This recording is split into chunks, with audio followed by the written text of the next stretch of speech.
It's a presentation of Fox Sports. We are the Fox. We are Florida.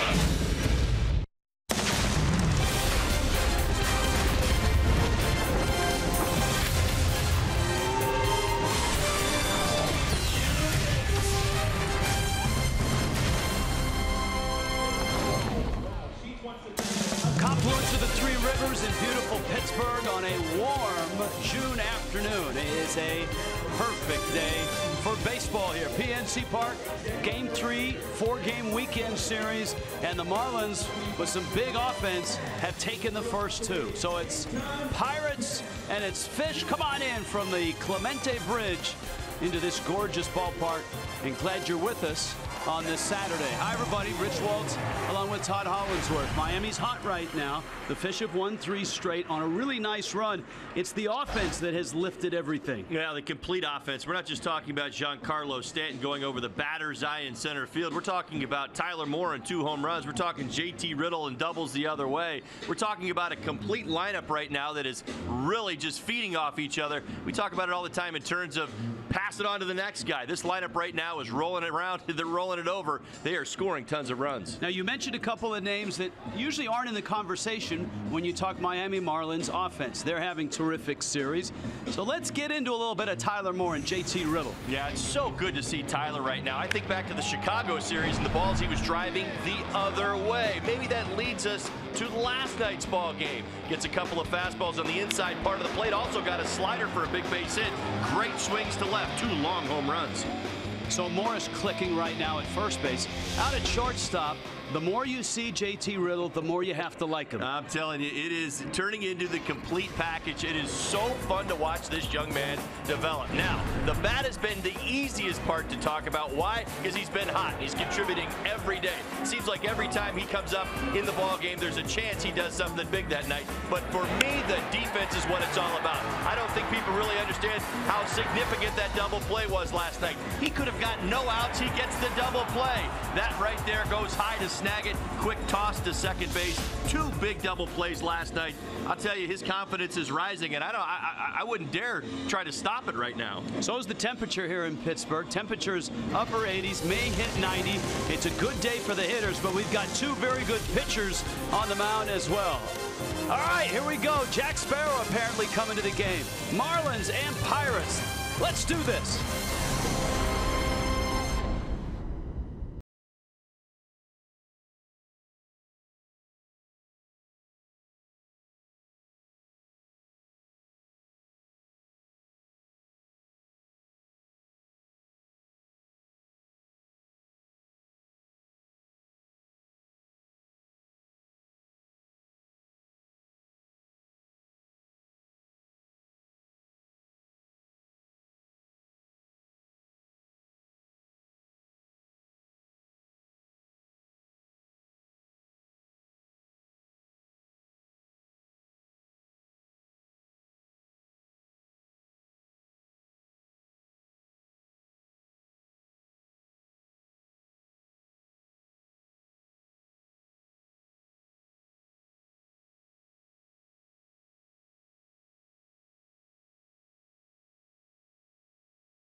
Marlins baseball on Fox Sports Florida is brought to you by Jeep. Get great deals on the Jeep lineup at the Jeep Spring Clearance event.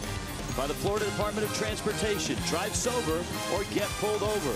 By your local Toyota dealers. Let's go places. And by Southwest Transparency. Nothing to hide. Marlins and Pirates, PNC Park. And there's a look at Trevor Williams on the mound. Williams 3-3 with a 4.57 ERA. Yeah, he's been pitching very well of late. 2.83 ERA over his last 4 starts. In a lot of ways, it's kind of being played up for the Pirates side of things that maybe he's pitching for his spot in this rotation. Since being inserted into the rotation, though, he's pitched very well. Gorgeous day, ready to go. D. Gordon's in the box. And Greg Gibson says strike one. Giancarlo Stanton, Christian Yelich will follow. There's a look at Williams, 25-year-old out of San Diego, and a former Marlin minor leaguer. He's coming off his strongest start. Tapper to first. Bell has it, and he steps on the bag, and Gordon is out number 1. Miami's lineup looks this way. It's brought to you by Southwest Airlines. D. Gordon, Giancarlo Stanton, Christian Yelich. You got Ozuna in the cleanup spot. JT Realmuto's back in there hitting 5th. Derek Dietrich has had a great trip. Tyler Moore, look at the numbers. Big night last night. JT Riddle in the 8th spot. Dan Straley is slotted 9th. And here, of course, is Stanton. He takes the first pitch inside, and it's 1-0. Stanton, of course, last night. If you missed it, you might want to look for it online. We'll show it to you as well. A mammoth home run to center field. Craig Minervini did yeoman's work on Marlins Live, climbing the ladder, getting to top of the batter's eye, and giving you a tour of where this thing landed. Yeah, let's show it to you one more time. Look at the extension. And Giancarlo knew it the minute he got it. All the way over the top of the batter eye. In fact, if the railing wasn't back there, which of course it's got to be, that ball leaves the ballpark. 2-1 pitch. And a foul tip. Stanton's last 16 games, his average at .361 with 5 homers. His batting average has climbed to .288. 2 for 4 last night, 3 RBIs to go along with that long home run. Ooh. Stanton hit on a fastball that was in. You could see he was starting the swing, or at least starting the hands forward, and didn't have time to get out of the way. Now watch his hands and watch the ball right there. Catches him. I think it's on that back arm. Misses the protection that he has on the front arm, his left arm, and gets to what we would call your wrist, your back wrist. Ooh.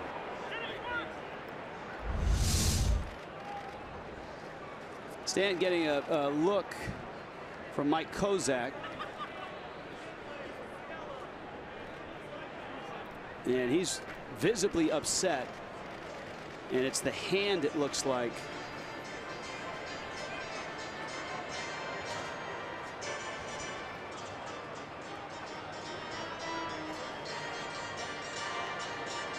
Don Mattingly is out there. Mike Kozak, Marlins trainer, is out there. And I think he's coming out of the ball game. This is obviously awful for Miami, for Stanton, as he's walking to the dugout. Well, there's a lot of things going on here. I think his anger in part is based on, obviously getting hit by the pitch and what it means, but by taking himself out of the ballgame, something's not right there. There's not the strength in the hand. It's also part of what he's trying to defeat this year and has so successfully to this point. He's trying to stay healthy, out there every day, productive and consistent, and he's done that. Hopefully this hit by pitch does not stand in the way of his pursuit of having just a fantastic season, because to this point he really has. So Stanton is out of the game. Ichiro will come in and will run for him. And so Ichiro's at first. Yelich and Ozuna now against Williams, who has been hot lately. This right-hander, his last 2 starts, beat the Diamondbacks and the Mets. Gave up just 2 runs in the process.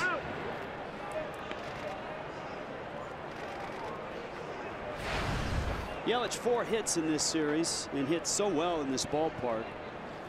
14 games, 368 clip, 5 home runs.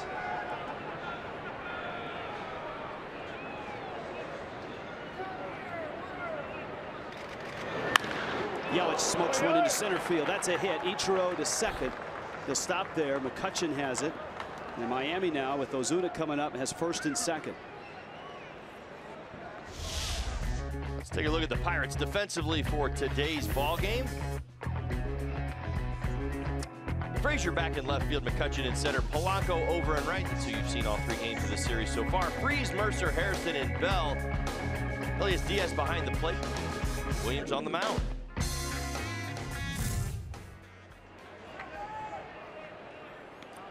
So Yelich with a solid single. Ozuna 4 for 9 in this series. 15 homers now, 41 driven in. Got good speed in both spots, Ichiro and Yelich. Ozuna cranks one left field into the corner. That's going to the wall. Here comes Ichiro. Yelich is racing for third. Freddie will send him. Relay throw home. He is in there, safe with a head-first slide. Marcell Ozuna with a 2-run double, and Miami strikes first. Now the bat's heating right back up after yesterday's ball game. You see it early, back-to-back pitches. Yelich single to center. In steps Ozuna. You almost feel like this is for Giancarlo Stanton in a weird sort of way. You lose the big guy in the middle of the lineup. 2 other guys, your 2 other outfielders get the work done. Gets a hanging slider out over the plate, rips it into the left field corner. Drives in a couple more runs, brings his total on the season up to 43. 11 doubles now for Ozuna. That's adding to an all-star resume for Miami's left fielder. Real Muto off yesterday. Couple hits in game 1 on Thursday night. And he's got Ozuna out there in scoring position.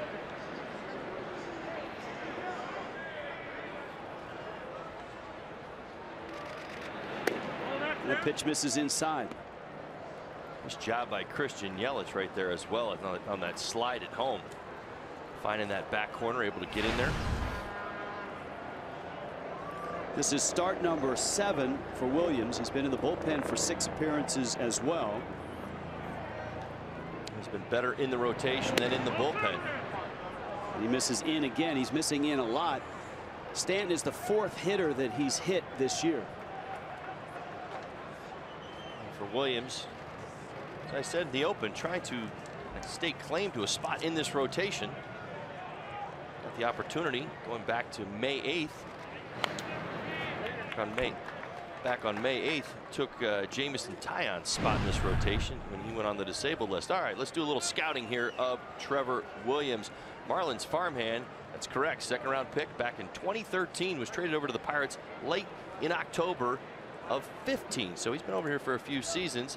Got traded for Richard Mitchell. Now, number 2, sinking feeling. That's what it's all about. Usually see the ball on the ground an awful lot. Sinking feeling, sinker, 4-seam fastball. That's actually what hit Giancarlo Stanton. He does throw a few of those as well. The slider and the changeup, part of his arsenal and on a roll. As I said, last 4 starts, 2.83 ERA, and pitching very well for this Pirates team. Having a rough first inning though. 2nd-round pick back in 13. Out of Arizona State. And again he misses in. Well, he's missing to the arm side right now. He's got a lot of run to that side. Remember, he is a sinker baller, so that's something he's searching for quite often, even with his fastball. The fact that his secondary pitches are ending up on the inside part of the plate have caused him some trouble already. Remember, it was a hanging slider to Marcell Ozuna. It got ripped into that left field corner. You saw right there, he missed with the changeup in.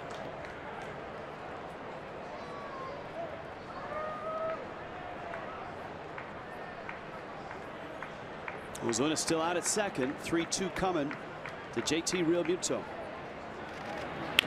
That is smoked. That is fair. Bangs off the wall. Here comes Ozuna. Real Muto into second, and Miami has a 3-0 lead. JT, his 8th double. And 3 runs across for the Fish. Yeah, JT Realmuto extends that on-base streak to 18 games now. Continues to rake on the road. You see it right here. Works the count. Rich, you've been talking about it. Continues to miss to that side of the plate. JT looking for it. What does he do? Keeps the hands inside the ball. Rips it down the third base line. Here comes Marcell Ozuna. JT Realmuto now in scoring position. The double thing working again. Yeah, the Marlins back-to-back doubles here. Lots of doubles in this series. Marlins had 4 of them yesterday.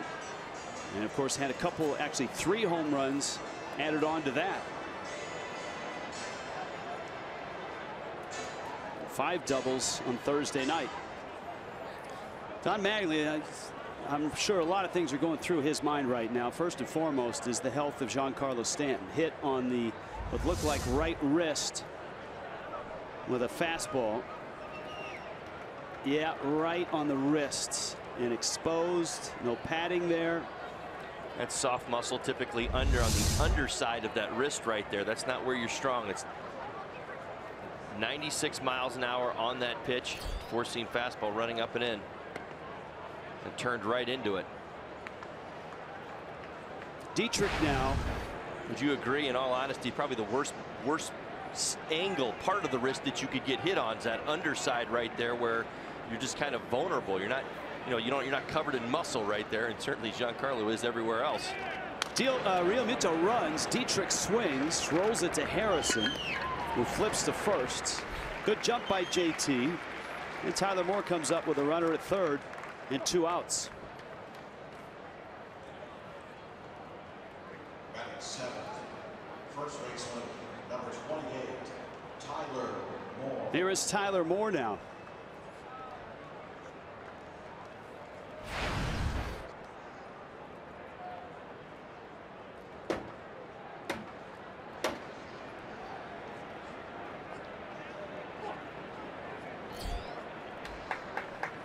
So Moore now. Big night last night. 2 homers, a sacrifice fly. Fastball for a strike. Well, for a sinker baller, Williams is having a hard time getting that ball down in the zone. I know his numbers don't really indicate that he's a super sinker guy. It is a big part of his arsenal as one of his better pitches. He's more of a split, traditional guy. Ground ball, fly ball, 1-to-1. Roller to third. That's a fair ball. Across the diamond in time. Nice play by David Freese. Moore is out. Miami loses Giancarlo, but strikes for 3.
Big double.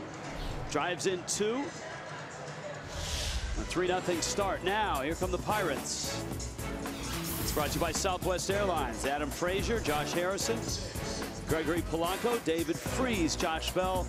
Yeah, Andrew McCutchen now in that 6th spot where he's actually flourished Elias Diaz is the catcher. Jordy Mercer is at short. And Trevor Williams hits ninth. And Dan Straley, whom the Pirates know all about. He faced him 6 times last year, but he pitched well against him. Sure did, making his 13th start of the season. 3.59 ERA, 67 2/3 innings, 69 strikeouts. What I still love to talk about, that opponent's batting average, 198. Get this, left-handed hitters, no shot. 171 with a home run. Righties have done a little bit more damage, but man, has he been on his game, and 3 runs or less, 6 consecutive starts. Adam Frazier hits one hard but foul down the right field line. All right, defense, and of course Ichiro is now in right for Stanton. We will get your report on Stanton as soon as we can. Everything else stays the same. Ozuna and Yelich, that's your left fielder and center field. You see Ichiro over there in right. Dietrich, Riddle, D. Gordon, Tyler Moore. Fantastic night last night. JT Realmuto behind the plate. Dan Straley on the mound. Frazier fouls it back. Straley, of course, a Cincinnati Red last year in the same division with Adam Frazier and the Pirates. Frazier has been a nice compliment at the top of the order. Young outfielder, a good prospect. He fouls that back. He's done a good job getting on base at the top of the lineup. A couple of base hits last night in the ball game for Frazier.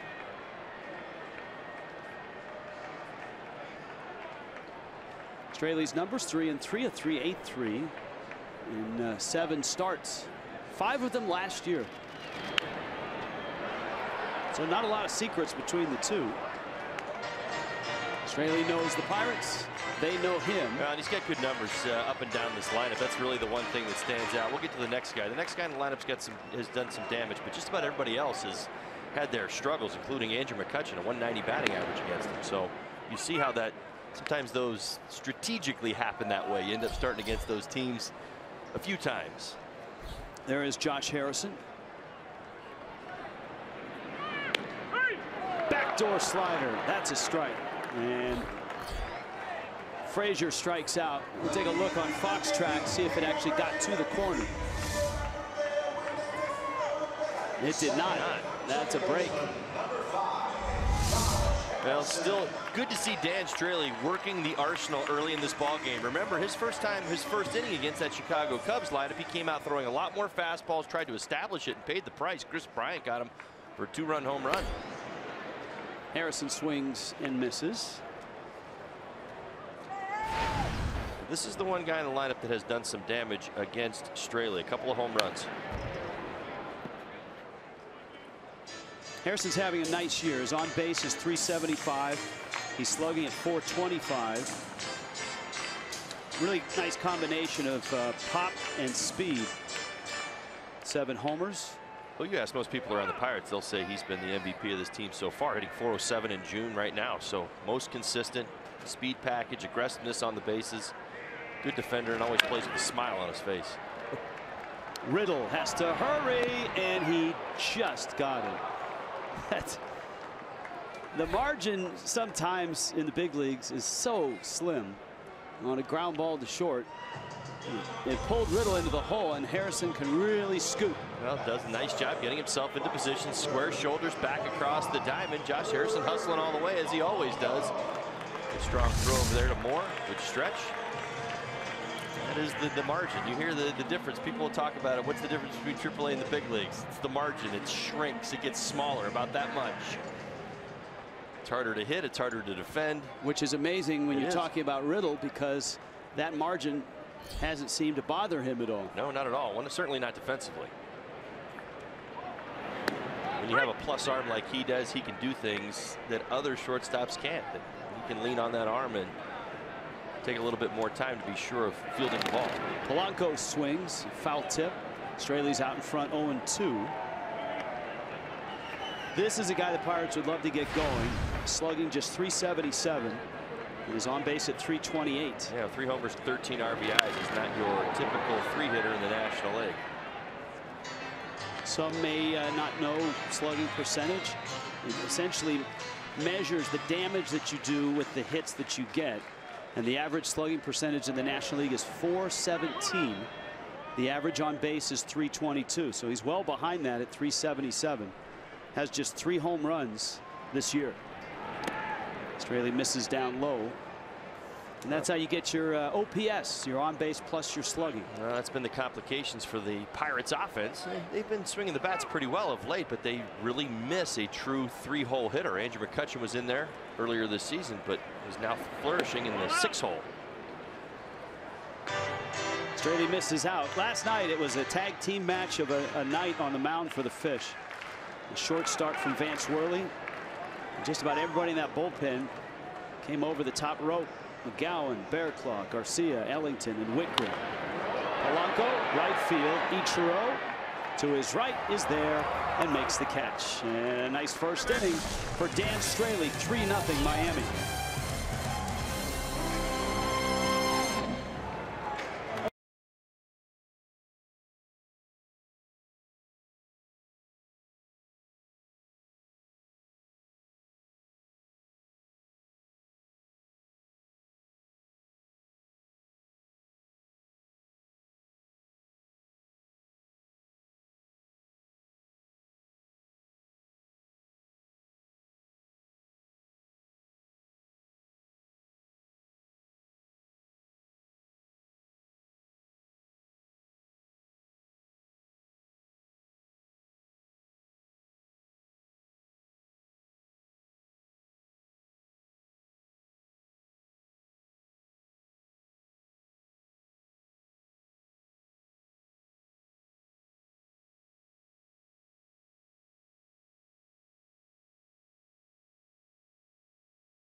Ellington sent back to New Orleans AAA, and Drew Steckenrider, who made his major league debut in Oakland, had just the one game, and you could see the numbers he was having, or the season that he was having in AAA. Very good numbers. Steckenrider is here. He's available to throw. He's had a couple of off days, ready to go if needed. Don Mattingly has him down there after a lot of guys worked yesterday. JT Riddle, the pitcher Dan Straley, and then D. Gordon against Trevor Williams. And Riddle fouls it back. If you're just joining us in the first inning, with 1 out, nobody on, Giancarlo Stanton was hit by a fastball in the right wrist on a pitch that came up and in. Stanton starting his swing, that wrist exposed. He jogged down to first in tremendous pain and left the game. Did not run the bases. Ichiro came in and ran for him. Don Mattingly obviously concerned. The Marlins responded by smoking 3 balls against Trevor Williams, a Yelich single, and 2 doubles, Ozuna and Real Muto.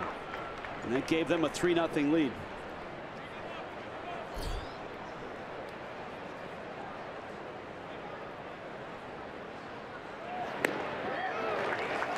Riddle strikes out. 1 out here in the second. Fish Family Loyalty Program is how Marlins season ticket holders can experience one-of-a-kind, behind-the-scenes bucket list Marlin memories. Join the Fish Family by becoming a Marlins season ticket holder. Go to marlins.com/fishfamily. Wherever you are, wherever you're watching, whether it's down home in South Florida, anywhere in the great state of Florida, or across the country. Straley on a hop. Harrison has it, flips to first. Wherever you're watching, even if you're in Herman, Missouri, Emily, that's you, and you're watching the Fish and the Pirates. It is a gorgeous afternoon here in Pittsburgh. Headed towards night. Lots of boats out on the river. Big festival and parade in downtown Pittsburgh this weekend. We had a spectacular fireworks show here The big fireworks barge parked out on the Allegheny last night. Gordon takes a strike. He bounced to first to open the ball game. 3 for 6 last night. A real tear of late. Last 20 games hitting over 350. On base percentage up near 400. Big part of why this offense is just on fire here of late. 79 runs in their last 13 games, averaging almost 6 runs per game. That just kind of gets everybody moving in the right direction. And it's the way they're scoring too, if you think about it. A lot of the offense coming early in ball games. Manager Don Mattingly's getting to use his bullpen the way that he wants. You can set it up. You can take a starter out early if you need to, because you're playing with the lead. Gordon strikes out. Williams bounces back with a 1-2-3 second. Bottom 2 in Pittsburgh, 3-0 Miami.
Presented by the authority of the Miami Marlins. It may not be reproduced or retransmitted in any form, and the accounts and the descriptions of this game may not be disseminated without the express written consent of the Miami Marlins. In plain English, just don't do it. I dare you. I dare you to do it. David Freese fouls it back. Josh Bell, Andrew McCutchen will follow. Freese, cleanup hitter for the Pirates of Pittsburgh, who have dropped 3 in a row and have dropped to 26-35 in a division where no one is running away with things. Well, David Freese, a couple of big hits last night for the Pirates, 2-hit game. Some guys that got their offense going. Freese has been on fire. Multi-hit games in 4 of the last 5, 9 for his last 19. Driving in runs as well, 5 RBIs. There's the matchup numbers, 3 for 9. Milwaukee leads the Central by 2 games going into play today.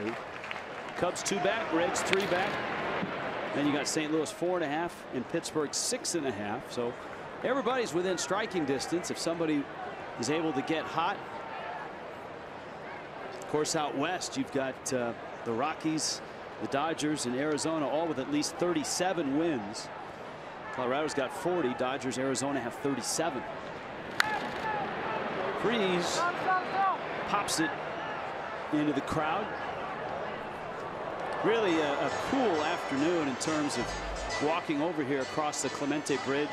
This area around the ballpark is filled with condominiums, townhomes, bars and restaurants. Every weekend they have a party out here in front of the stadium. They shut down the bridge and it turns into quite a festive atmosphere. That one pulled down the third base line. Although for Pirate fans, it's been a tough year.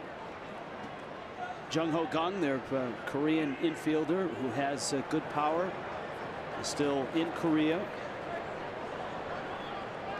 Off-season DUI has kept him there. Swing and a miss. Freeze goes down. Starling Marte popped for performance-enhancing drugs. They lose him for an extended period of time. Here comes Josh Bell. Straley has a couple strikeouts. Bell, switch hitting first baseman.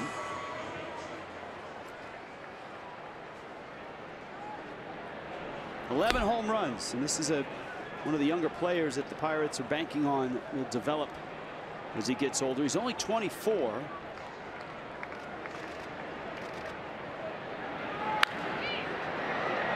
Lifts that one. Dietrich towards the wall and doesn't have it, and then runs into Riddle, and Dietrich got hit. It looked like in the head. He lunged to the right, and the problem was that was the path of Riddle. Right. And Dietrich is down now. Got hit on the side of the head as he was redirecting that ball coming back. Watch, he went over to find the tarp right there, and you see he had to work his way back over, catches Riddle's knee, his left knee to the side of the head. Watch it right here. And the glove as well.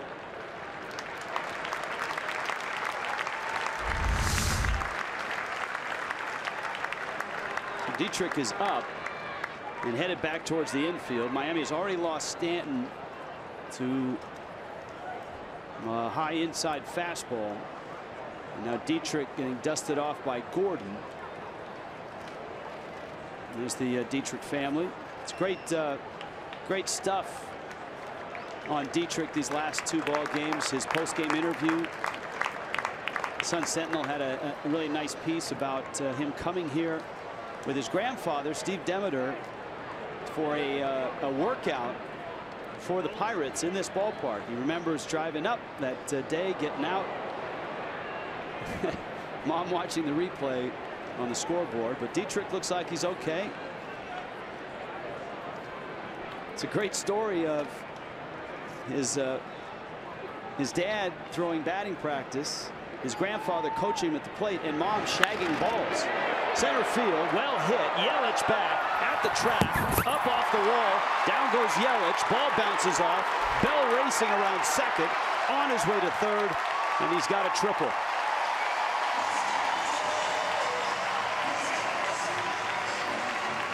Yelich is fine. That ball was hit so hard, Yelich did not have time to get to the wall at all. Well, and that's a tough read sometimes for a center fielder. You say, okay, well, why did he chase it all the way to the wall if he knew he wasn't going to get a great effort towards that ball? Well, sometimes it's just a tougher read, and you kind of go past the point of no return when you chase one back to the wall. That's what Christian Yelich did. Gave it everything he had to come up with that ball, and you see it bounce back. Tough for the corner outfielders really to back it up. That allows Bell to get all the way over to third base. Bell's first career triple. And here is McCutchen. Miami's infield is back. Pittsburgh a chance to pick up a run.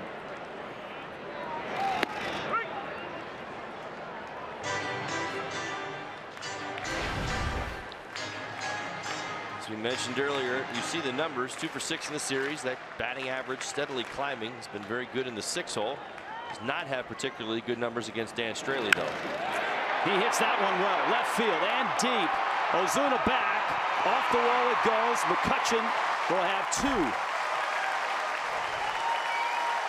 And Bell comes across. Pittsburgh has their first run. Yeah, improving upon those numbers. Dietrich McCutchen gets a fastball up in the zone. Ready to hit. Didn't miss it. It's the key. Dan Straley doesn't want to be up there.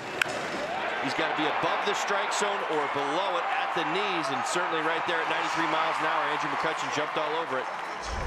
Picks up the RBI. Puts himself right back in scoring position.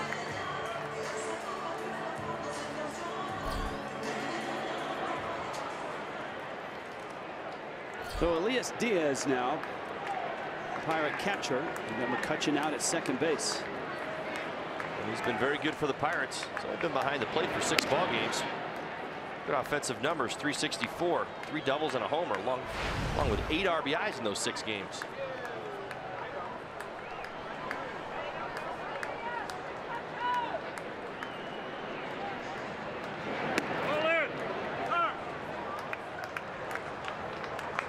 Straley with the count 2-0. Francisco Cervelli, the Pirates' regular catcher, is not available in this series. He's on the 7-day concussion disabled list. Clint Hurdle going not only with Elias Diaz. Last night he went with Jacob Stallings, who was the son of Kevin Stallings, the head basketball coach here at the University of Pittsburgh. Pulled wide of third.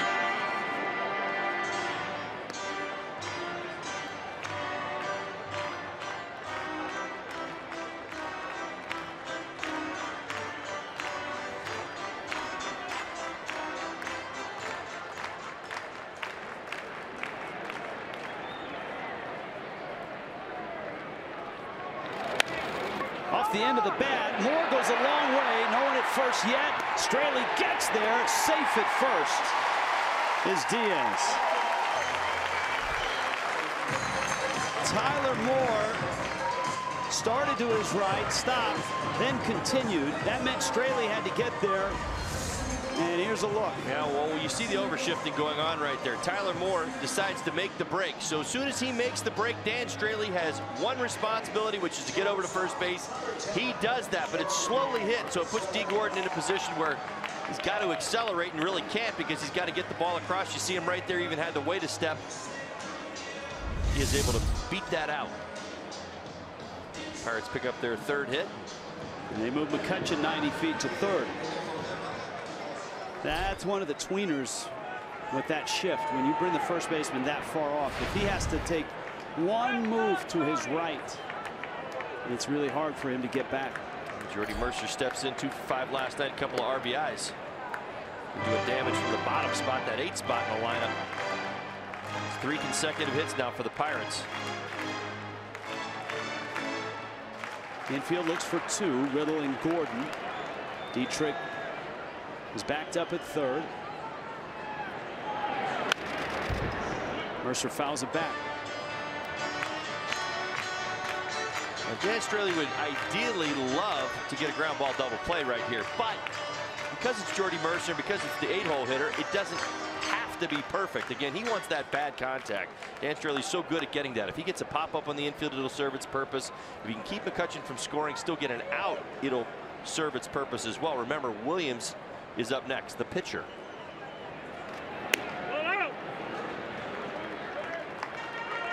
Straley misses out.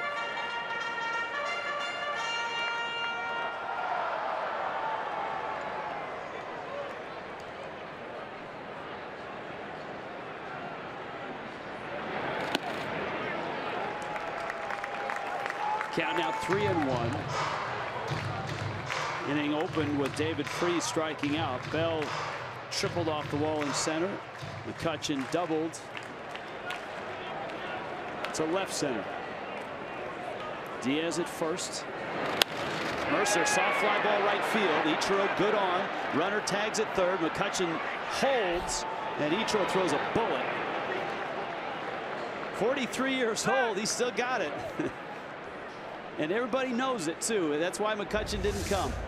Yeah, well done by Ichiro. Does a nice job keeping his momentum behind the throw. Always the key to getting off a good, accurate throw towards home is being able to stay behind it. See how he can stutter step just a little bit right there, able to keep that momentum back.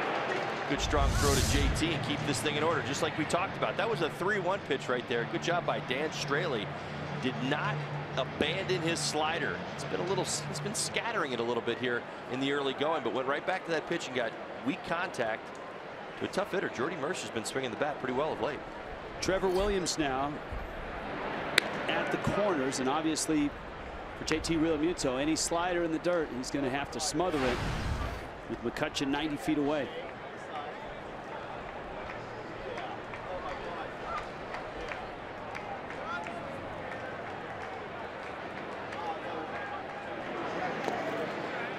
Like that. Well, you see the inconsistency. Dan's just he seems to be a little click off right now. You watch where how heavily he uses his secondary pitches, but again he gets it to the glove more times than not. And hitters want to chase. They want to expand their strike zone. Again, so effective against Mercer, but even here to Williams, you see the difference. He's just off a little bit. So if he can find it, Start getting those swings and misses again. Right field, Dietrich going back, looking into the sun, and makes a catch. Pirates get a run. Miami leads it 3-1.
Pirates.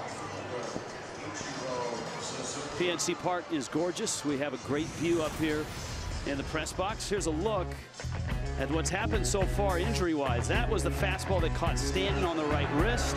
This was the knee that caught Dietrich on the right temple. This was Yelich. He got up and he was fine. Dietrich remained in the game, but Stanton is out of the game. We haven't heard yet as to the status of that wrist. Todd Hollandsworth. The Marlins did come up with 3 runs in that first inning, but the concern right now, obviously, is with their star right fielder. Well, they want to get momentum back on their side right now. And again, great job by Dan Straley right there, getting out of the bottom of that inning. The Pirates are kind of pushing back right there. Good to see that as well. See if these bats don't start to respond. And keep your fingers crossed on Giancarlo Stanton. Took himself out of the ball game. I'm sure they're going to do X-rays as quickly as possible, and we'll get that information back to you all as soon as we hear something. Again, thoughts and prayers with Giancarlo. Certainly don't want to see this this good start to a season stop. Well, Ichiro is in his spot, and Ichiro is going to lead off here.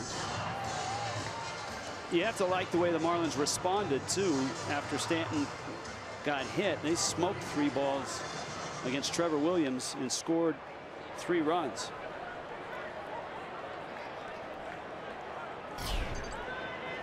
So Ichiro's first at bat. He had a nice at bat last night. RBI pinch hit single in the 6th. And the Marlins and the Pirates were a little closer than the end. It was 12-7 final. Pirates scored a couple late in that 9th inning.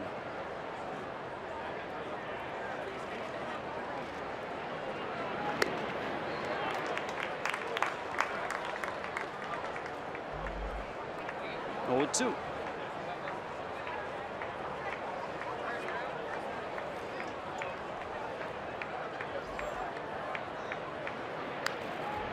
I don't think that mental preparation for a guy like Ichiro is any worry.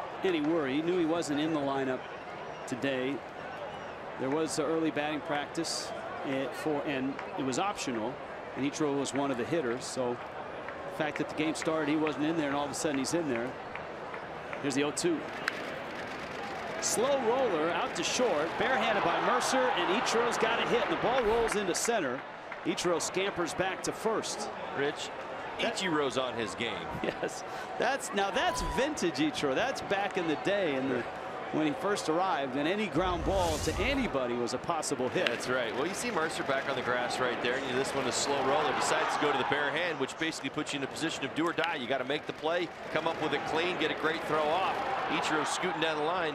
Still would have been a bang bang play at first, but you see Mercer decides to go straight to the bare hand there. And as soon as he doesn't come up with it, you know he's going to be safe at first. Ichiro's preparation is ridiculous. He prepares better now today than I ever did in 12 years, and I was known as a preparer. I mean, it's amazing what he puts himself through every day to get ready for a baseball game. Yelich hit a screamer back up the box into center in the first.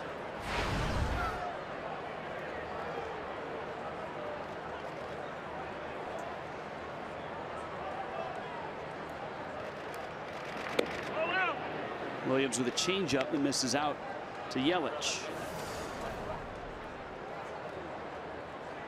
Williams has pitched now 58 major league innings. He is not allowed a stolen base.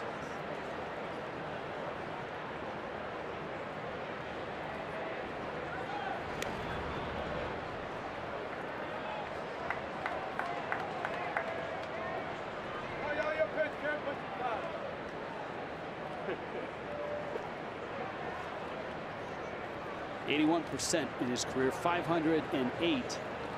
Has yet to attempt one this year.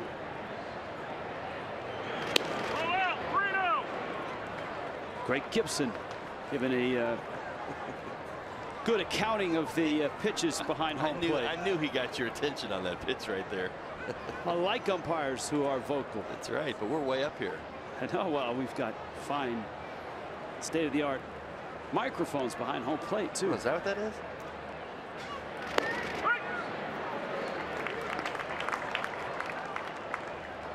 Greg, one of the better umpires in the game, no doubt about that. Christian Yelich with 3-1 count. Let's see if Ichiro's in motion here. Nice at bat first time for Yelich. Missile right back up the middle.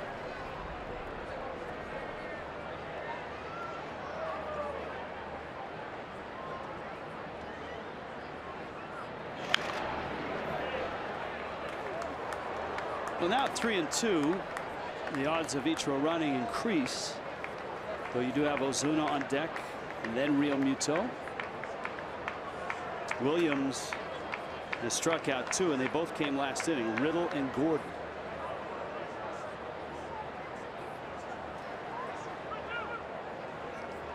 Long sequence of signs from the Pirates dugout, which would mean either throw over to first or go ahead and throw to the plate.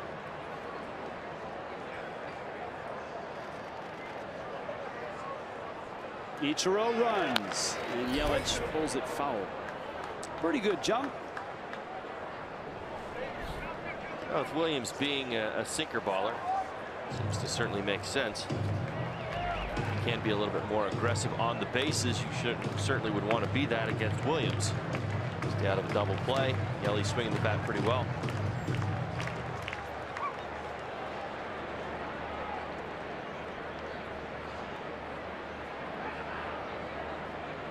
See if he runs again.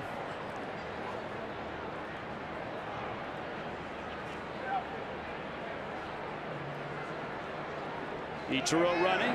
Yelich swings and misses. Diaz throw, and he's out. And it's a strike him out, throw him out, double play.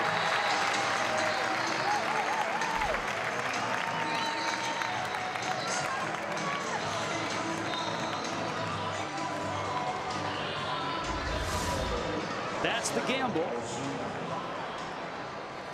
A little slider right there out over the plate. Well, swings through it right there. This gets off a good strong throw. Just beats Ichiro into second base. One pitch, 2 outs.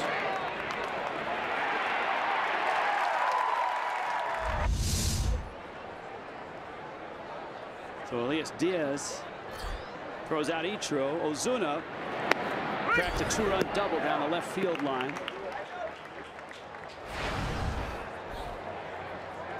What a great 2-week run it's been for Ozuna.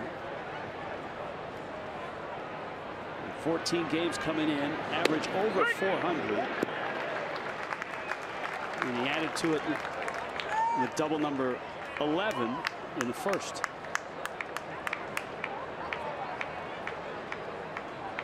You see those outstanding numbers over the last 11 against Trevor Williams.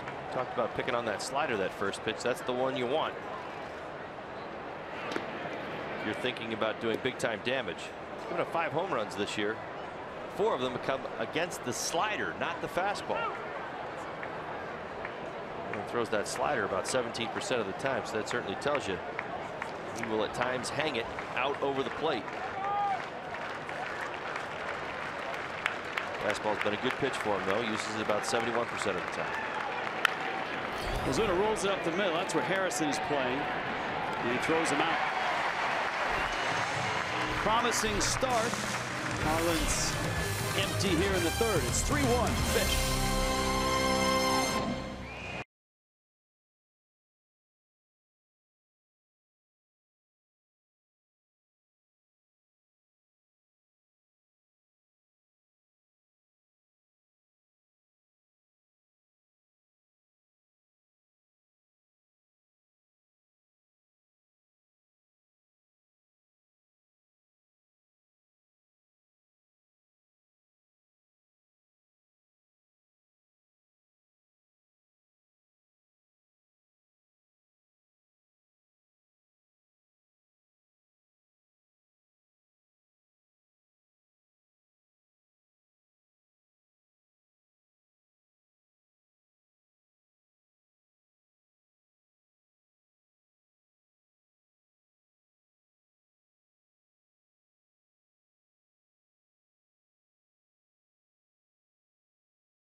Well, an official Marlin travel package available to witness history. Pudge is headed into Cooperstown, the Baseball Hall of Fame.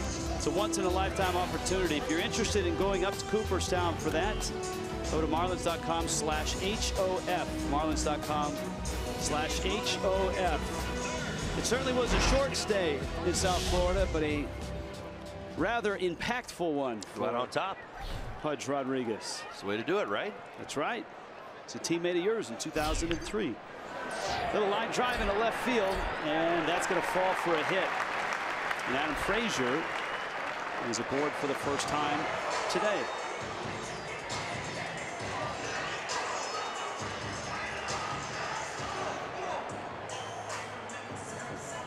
So top of the order, Frazier's on, and now you've got Harrison and Polanco. We've seen 2 different Dan Straley's here. Straley in the first, who was snappy and went to 1-2-3. And then in the second, when the Pirates got their run, a triple and a double back-to-back from Bell and McCutchen. Frazier does not have a great stolen base record. He's just 2 of 6. No, he's not. He's in the top spot because he's consistent. Good hitter. Takes his walks, not because he's a stolen base threat. Dan Straley kind of searching for that consistency with his slider right now.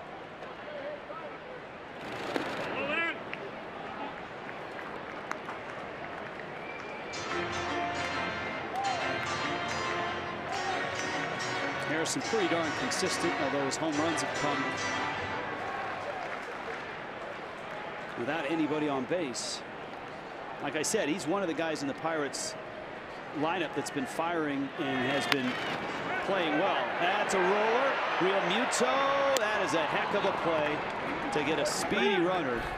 The very athletic JT Realmuto gets an out of what looked like an infield hit. He does that better than anybody in baseball. Let's just say it right now. Gets out from behind the plate as quickly as anybody that plays the position. Great athleticism right there. Has mastered the art of that spin move. Puts his body in good position. Watch how he puts himself in position to make the throw before he actually picks up the baseball.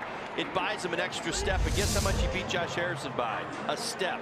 Beautifully done. And that's, you know, we talk about Real Muto trying to make the conversion to catcher, but there are times that his shortstop background pays off, and that's one of those. Sure does. Polanco now. Frazier's at second. How many times can you say on a baseball team your best athlete in a lot of ways is behind the plate? You don't say that very often. No, you don't.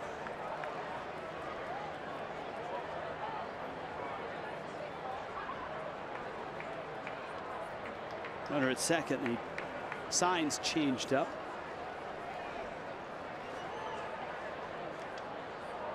Marlins trying to get Frazier out at second base. Well, at least reclaim a step. That's another move that you can do right there, is get him to shorten up that lead.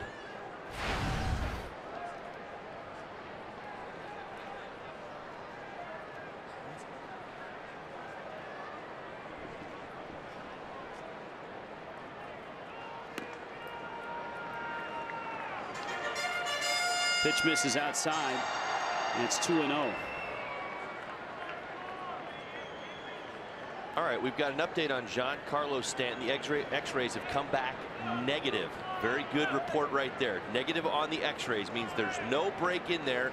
He's got a right wrist contusion. Means he got hit pretty good. There's obviously some swelling in there and some, as we know, pain to go with it. But the best possible report that we could get at this point of the game. And then, you know, for the Marlins, that's obviously a bad luck that he got hit. It's a good report. The Marlins have 2 off days this week, which is really good news. Here's a look at Stanton. This is a 2-strike pitch that comes in and gets him on the right wrist. You can hear it. I mean, it sounded like it hit the bat. The first time I saw it, it sounded like it hit his bat. That's his wrist. My goodness. Big swing and a miss, and Polanco strikes out.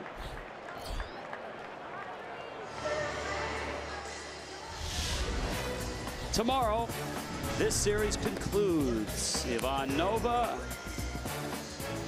former Pirate Jeff Locke. Yeah, that's him in a Bucco uni. Locke has had 2 really nice starts.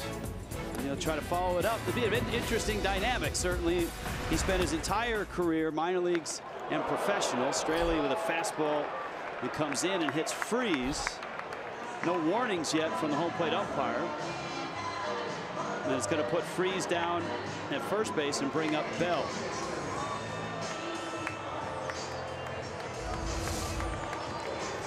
Let's take a look at it one more time. Yeah, just a 2-seam fastball that kind of runs inside. JT Realmuto set up on the inside part of the plate right there.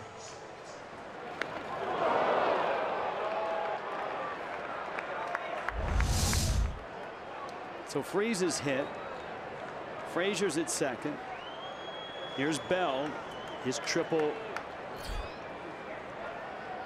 is just over the glove of Yelich off the top of the wall in center field. Realmuto out to talk to Straley.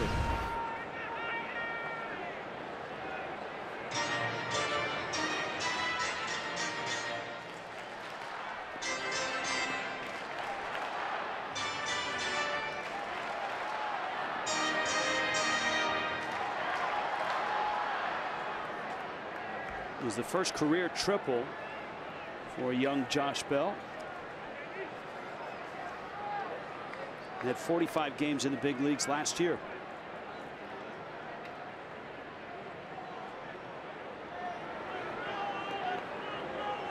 Very unique hitter. Very, very unique. You see him do it from both sides of the plate. For a young man, it's a little bit different. What I'm talking about is he actually stands way off the plate. Remember Harold Baines? Yes. You know, guys like that just had a good understanding of the strike zone from outside the box. Today, it's all about getting as close to the plate as you can, no matter how big you are. You know, you want to stake your claim in there, and you watch guys wiping out that back line and getting as close to the plate, but not Josh Bell. That line drive is going to find left field. Ozuna picks it up. The Pirates have their second run. Frazier scores. Bell's got 2 hits.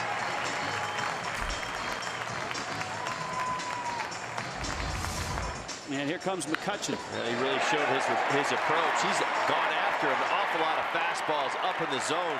Has proven that he can handle it. So that first at bat fouled off about 2 or 3 pitches from Dan Straley to the left side on that high fastball. Got another one right there and able to get on top of it that time. I don't know if Straley came inside with purpose to Freeze, but just in looking at the hitters, you'd almost rather face Freeze in that spot than you would Bell. Oh, I'm absolutely convinced of that. It's a foul ball. It's kind of a Pirates thing. I mean, this has kind of gone on over the years where, you know, people have implied maybe there's always been a little bit of back and forth and staking claim to the inside corner and the whole fastball thing. I've heard an awful lot about it, you know, with the Pirates being involved. But in that situation right there, I really don't see how it benefits Dan Straley. Unless he struck Freeze out back in second, and Bell scorched one to center. Yeah, but the rule of thumb in that situation, and I understand maybe where we're going with this, but he's trying to win a baseball game right now. He's got a runner in scoring position. Then he puts the tying run on base and deals with a guy who just took him off the center field wall for a triple. So I'm not buying it. McCutchen. He takes down low. Well, Andrew McCutchen stroked to double to left center. For whatever reason, the 6th spot has sparked life into McCutchen's bat. Well, it's probably taking a little bit of pressure off him. You hit that 6th spot in the lineup. I did a lot of that throughout my career. You get to kind of warm to the game. You get to see what the starter has, what he's feeling that day, what pitches he's using. If you're paying attention, and I think Andrew McCutchen's taking full advantage of that. When you're hitting 3rd all the time or hitting 2nd, you're up right away. You get in there in the 1st inning, and you know you're the one who gets the message, and you got to deliver it to the rest of your teammates. Of course, typically you're the best hitter on the team. That's why you find yourself up in those spots. When you're down in the 6th hole, you get to watch a little bit more, and it kind of prepares you for what you might see. He's been on fire, driving in runs left and right. People have been talking. The old Andrew McCutchen seems to be back.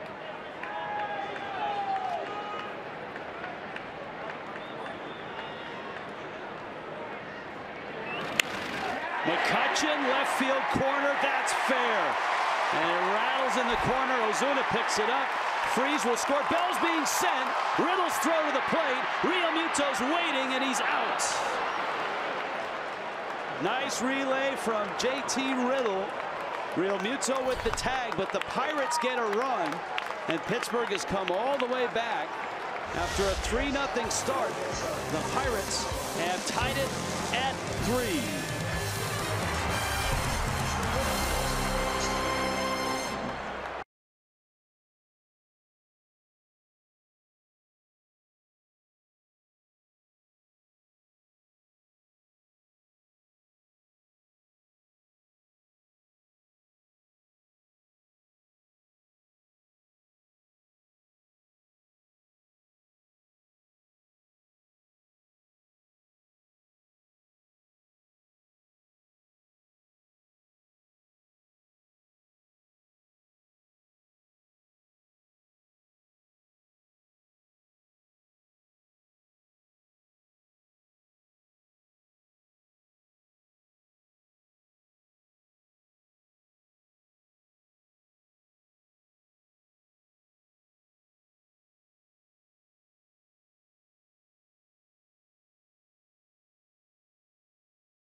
Has a pair of RBI doubles. This was almost a 2-run double.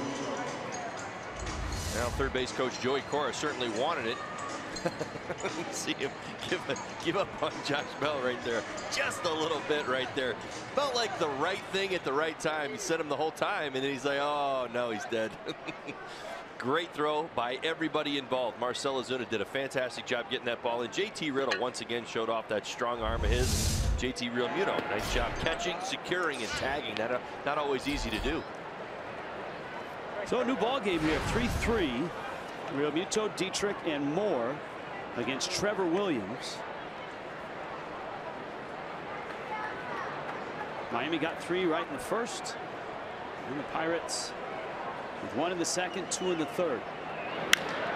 Realmuto center field. Back goes McCutchen. And it's gone. It is gone.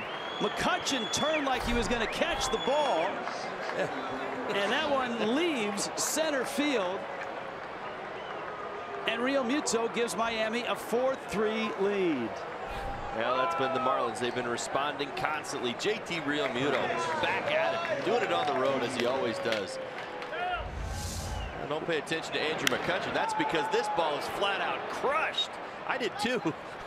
I was watching this off the bat, but I did watch McCutchen go back. He baited me a little bit on this one. He never turned his head towards the ball. Yeah, it's because he knew he had no chance of catching it. That's why. He's like, uh-oh, that's way. Look, it's going to hit the batter's eye. Right there, right behind the P in that. Realmuto now with 6 homers, so a solo shot opens the 4th.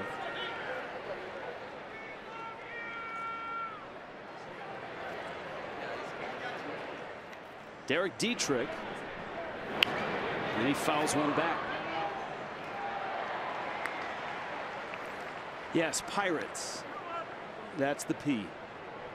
Yeah, I didn't know what kind of bush it was. Is that a topiary out there?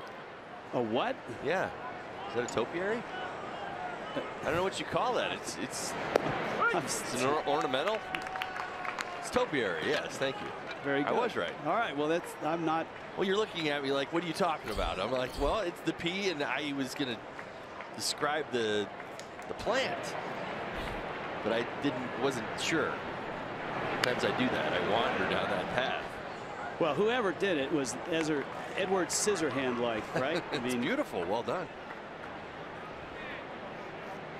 I'll have to add that to our list of vocabulary words next week. I told you I make stuff up. You know that from way back in the beginning. Topiary.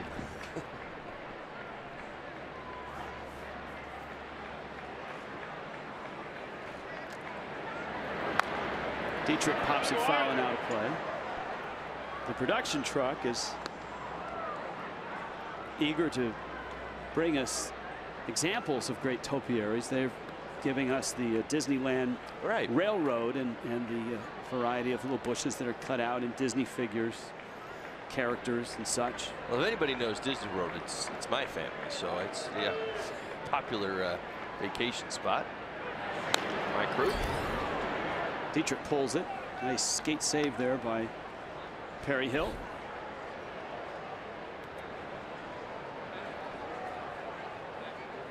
Ha! That laugh from me is StatCast distance on the Realmuto home run. Dietrich right field. That's deep, and that is gone. Derek Dietrich back-to-back with Realmuto, and Miami reclaims the lead, and the Dietrich family on their feet. Good to see Dietz stay in the ball game, pick up his 3rd home run of the season. Everybody's celebrating.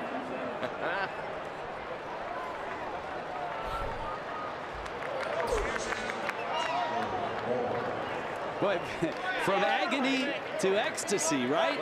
He almost had to leave the ball game, I think would be fair, right? That little thing, collision we had down the 3rd base line down there. JT Riddle stays in the ball game. Beautiful swing right there. Back-to-back home runs. That one's hit hard. Freeze almost has his glove taken off. Bounces a throw by Bell. Moore gets back to first. And that'll be a throwing error on David Freeze. His grandmother, the great aunt. Of course, his grandfather, Steve Demeter, was a coach for the Pirates, a minor league manager for the Pirates, a scout for him as well. And he had a distinguished career in professional baseball as a player. And taught Derek how to play the game. I'll tell you what, Rich, this offense has just really come together. I mean, it's been so much fun to watch over the last 2 or 3 weeks, top to bottom in the lineup production. I mean, even the response, the way the last inning went, Pirates coming back to tie up the ball game, and losing Stanton, things kind of slipping away just a little bit. Boom, there's that offense once again. Back-to-back Jacks retake the lead, 5-3 here in the fourth. Tyler Moore follows up with a rocket off the bat.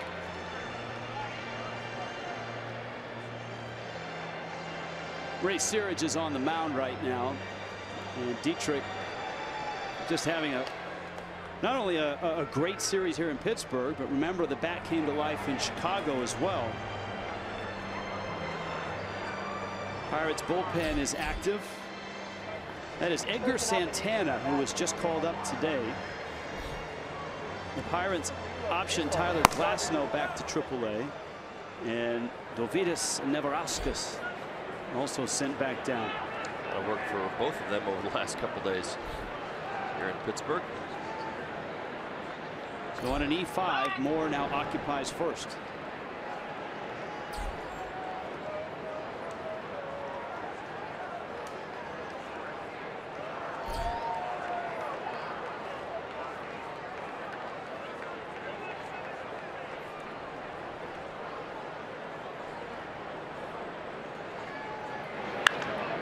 That one's hit to left. Frazier battling the sun, and in foul territory makes the catch. Riddle is out number 1, and that brings up Straley.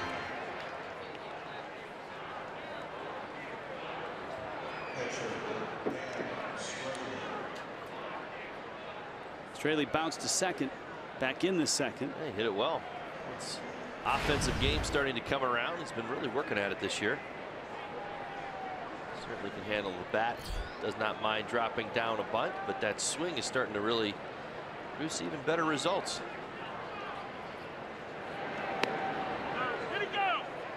That's a strike. Jim Wolf at first base felt Straley didn't come back quick enough.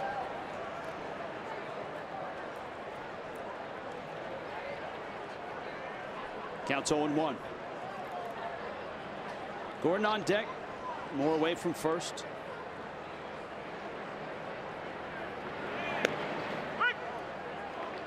Called strike. 0-2.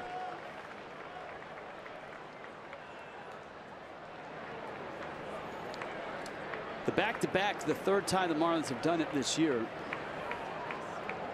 Against the Mets in mid-April. Boren, Ozuna, Yelich, and Stanton. He's bunting again. Straley takes ball 1.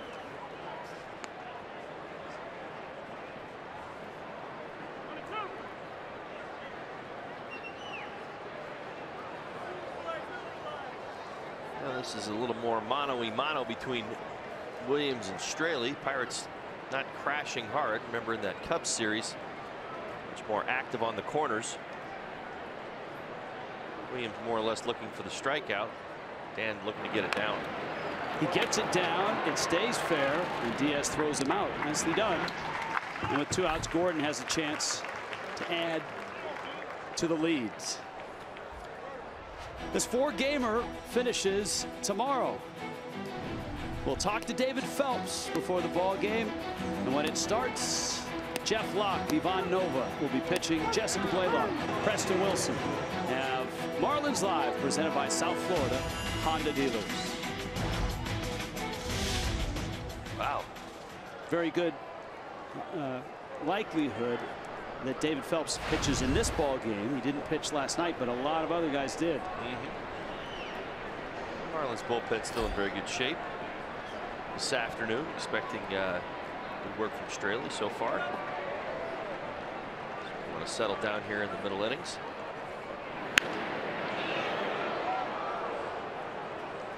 Freddie Gonzalez, the third base coach, knows the drill when Stanton is up, or even Ozuna. Those guys can pull and pull at high velocity. With Gordon up, he also has to be on his toes because D is really good at slapping line drives the other way.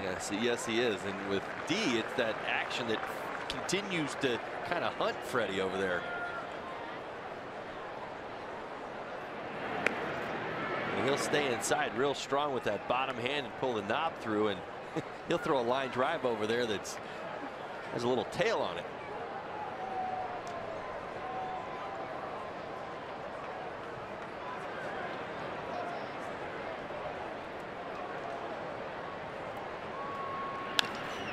Gordon's ground ball is out to second. Harrison on to first in time. Back-to-back homers to open the fourth. JT Realmuto. And how about Derek Dietrich? And Miami's back on top 5-3.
Here in Pittsburgh, temperatures upper 80s, just perfect. Going to be warm tomorrow, up into the 90s, they say. There is some shade to be found here at the ballpark, and many have found it. Dan Straley back on the hill. Elias Diaz, Jordy Mercer, and then Trevor Williams. It's the bottom third of the Pirates order. It would be 5-4 were it not for the Ozuna to Riddle to Realmuto relay. They got Josh Bell on the McCutchen double, and that one is by Dietrich. And Diaz has his second hit. And brings up Jordy Mercer. Well, between McCutchen and Diaz, a perfect afternoon. 4 for 4, the 6 and 7 hitters for the Pirates.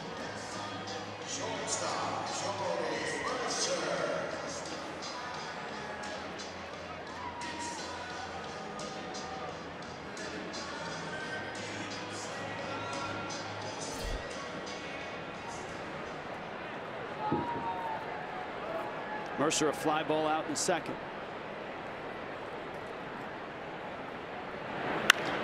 Liner over Gordon's head. Yelich to cut it off. On his way to third is Diaz.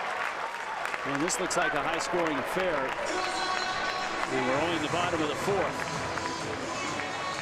And the Pirates are going to pinch hit here for Trevor Williams. So Mercer with a solid single. And it looks like Ozuna is going to hit for Pittsburgh.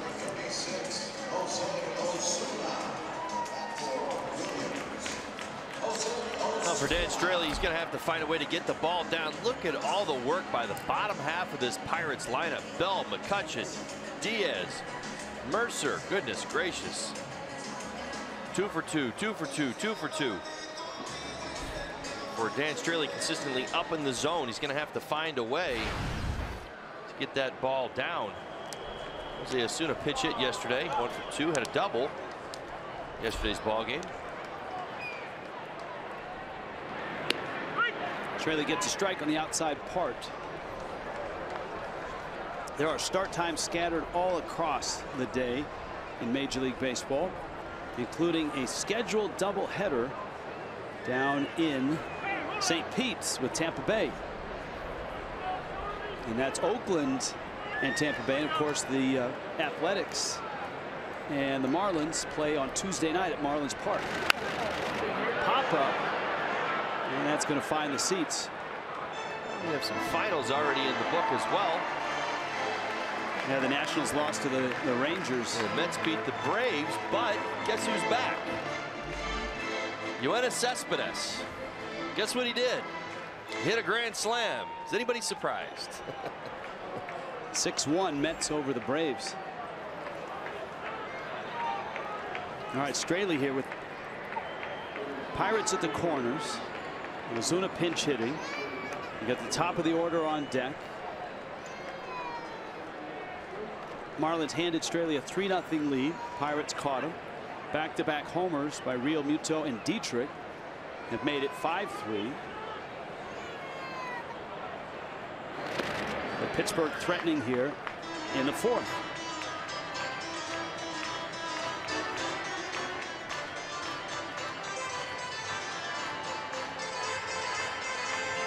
Yeah, scheduled doubleheader in St. Pete, Oakland and the Rays. Not a day night, but did you mention the powder blues? I think they're wearing their powder blues today. It is a turn back the clock affair. One of them.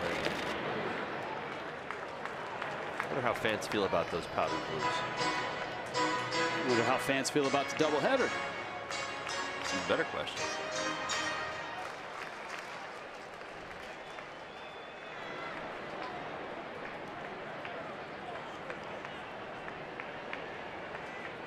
Straley already up to 65 pitches. He comes in and misses. All right, now it's 3-2. Mercer at first. You see Frazier on deck. Don't know that Mercer would run here, but you never know. Not running. Bouncer up the middle. Gordon, Riddle. That's 2. Pirates get a run. Miami gets the double play. And it's a 1-run game.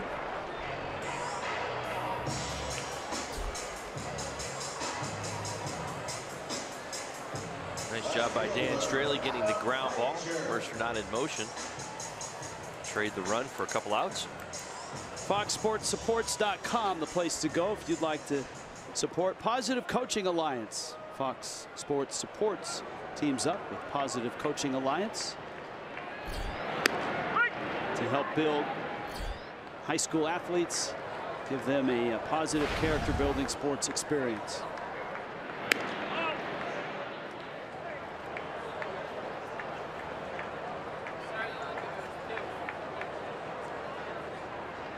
Frazier singled his last time up. It's 1-2. Yeah, warm afternoon. Ball carrying well. Miami has swung the bats quite well these last 3 ball games, especially. And today it looks like the Pirates are starting to stir. Even though they put 7 runs up in last night's ball game, Miami still won at 12-7. Finish a 7-1 win in the opener.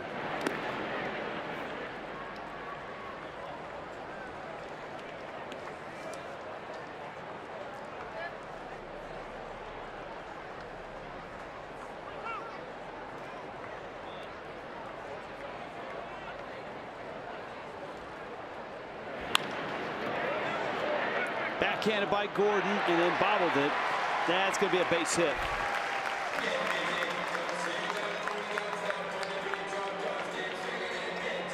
Frazier gets down the line pretty well.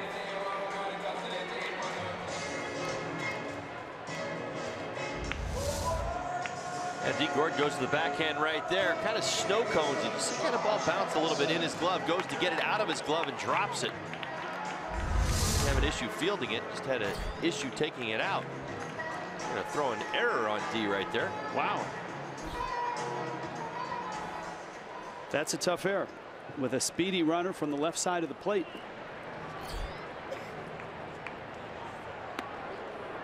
Straley misses up to Josh Harrison. Might want to put that in pencil, or keep your erasing device. I don't have one. I just scribble over it.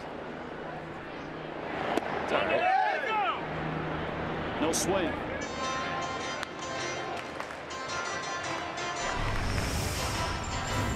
Jeff Locke faces his old team. Ivan Nova goes for the Pirates. Count 2-0 here.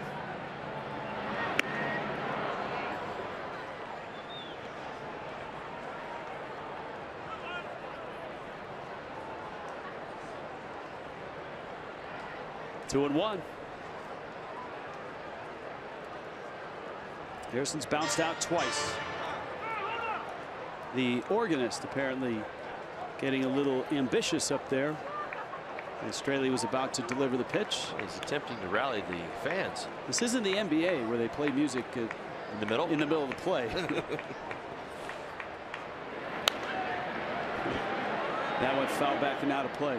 Like Clint Hurdle had some quality comments, certainly interesting ones at the beginning of this series. You know, talking about seeing three of his former players. You know, Vance Worley, got Jeff Locke going tomorrow, Edinson Volquez, they're all former Pirates, and then you've got, you know, obviously Dan Straley going today. He said, well, we should probably have better at bats against Dan Straley because we hit against him a lot more than we do the other guys. Now we know the other guys, but we didn't have a whole lot of history against those three. They've never faced Jeff Locke before. They've played behind him, but not in front of him. You know, of course, they had faced Volquez, but long ago. Yeah, it had been a while. Most of these nobody guys here, right? Yeah.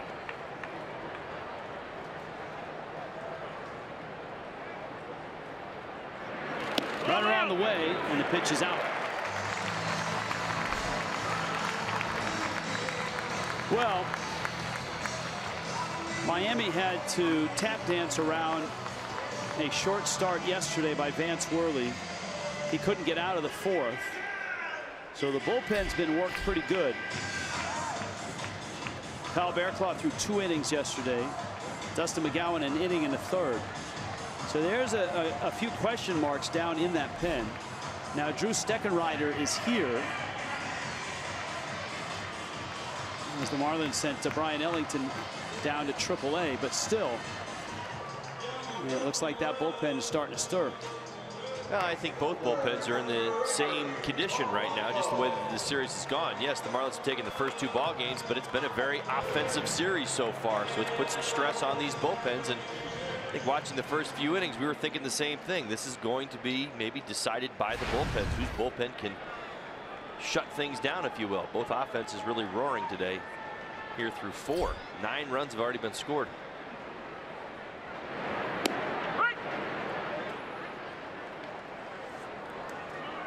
Though he's not having a great year, still a dangerous guy in Polanco.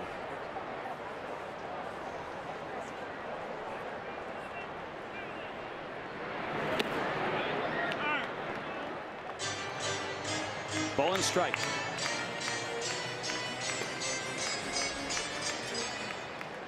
Yeah, that Rangers win in DC against the Nationals in 11. Robinson Chirinos with a 3-run homer. It's Nick Wickren who is up.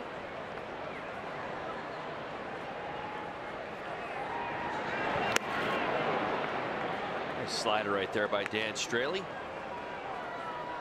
A little hit or miss today. Certainly a few different times this afternoon he's needed to make a pitch, and he has. Certainly would tell you he has to be a little bit more efficient. He's been able to tap dance around a lot of the traffic he's had out there. Pitch is out. You can start scribbling now because they've changed the error. Take the error from Gordon, give the hit to Frazier. He's listening to you. No, that would be Not a smart thing for him. That would be unwise, my friend. Change up, runner going to third, and Real Muto has no shot at it. It's a wild pitch. Harrison didn't budge from first, but he'll be rolling here. 3-2 and 2 outs. Change up down. JT does a nice job keeping it pretty close to in front. Give credit to Frazier right there. Off with the pitch. It's so tough for a catcher to, as soon as that ball hits the dirt, if you've got a good aggressive base runner, even with decent speed, almost always can take that extra base once that ball hits the dirt if they're ready. Harrison moves. Polanco pulls foul and wide of first base. And wide of Camara Barti, the first base coach of the Pirates. There's Barti. Joey Cora on the other side of the diamond.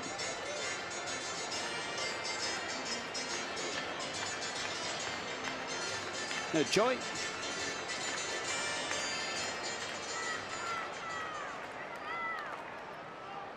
He just ran into his brother Alex, former Hurricane. Now the I guess what, the bench coach with Houston. Another 3-2. Harrison moves. A liner. Gordon's got it. Polanco hit it on the button. Smashes his helmet down. Pirates get a run. And the Marlins lead is back down to 1.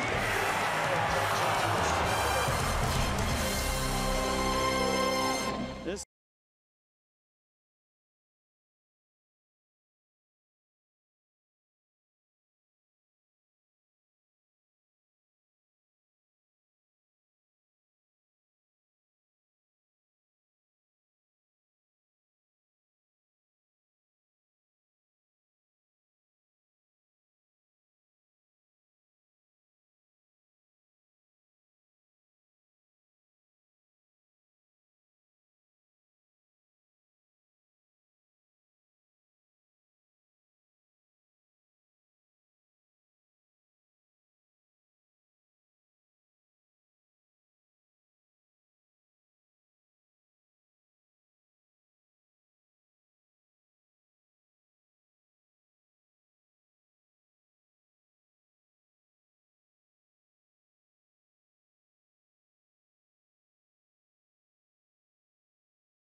fifth inning arrives, and so does Craig Minervini. Craig. All right, Rich, thank you very much. And with Richard Dietrich, Derek Dietrich's dad, obviously a very emotional home run for Derek after he got hit in the head early in the game there. Yes, yes. What was the home run like for you, knowing that your in-law, your wife's father, played in the Pirate organization? You were a Pirate fan growing up. He was in the Pirate organization for a long, long time, and just to play here in Pittsburgh was a big deal to begin with. Yes, very exciting for our family to be here. My daughter flew in from Sacramento last night. We have everybody here, aunts, grandmother, great aunt. We're here, the family, and to see this happen, it's a dream come true. It really is. Now, Richard, you got one problem. You don't have the baseball, right? Not yet. We're going to try. Craig's going to try to get it for me. It was your idea, actually, because they thought he went over here to get it. He didn't know where to go, so we're going to try and work maybe a trade here, guys. We'll come back to you, okay? What are you going to give him? You're like Fox Polo? Or? No, maybe a Dietrich autographed bat was my suggestion, right? Yes, we'll try to get him an autographed bat here. If Derek turns that down, we're in trouble, but hopefully he won't. All right, we'll check back with you, okay? Craig, you're like the Good Samaritan. I like that. Hey, they have to have that souvenir. You guys all know, we're talking to Derek, how big this was, because he was injured last year. He never played at PNC Park. He only had to work out here as a youngster, and to be here in this city where it meant so much to their family, this is a big thing for him. Oh, without question. All right, thanks, Craig. Good luck with that. Let's hope you find it. Christian Yelich and Marcell Ozuna in the 5th, each row bouncing out. And the Marlins are facing a 25-year-old Puerto Rican making his major league debut, Edgar Santana. He's been in the minors for 5 years. And he misses into Yelich. Very good numbers in AAA Indianapolis. Sub-2 ERA. Seen so far, good arm.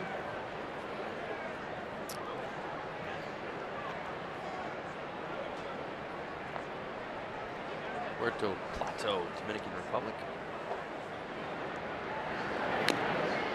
Yelich swings and misses. So a mystery guy with a 97-mile-an-hour fastball, apparently. And he had really good numbers in the minors. Yes, he did. An ERA of 2.79 through all levels, and used exclusively as a reliever. He went, and Yelich is out.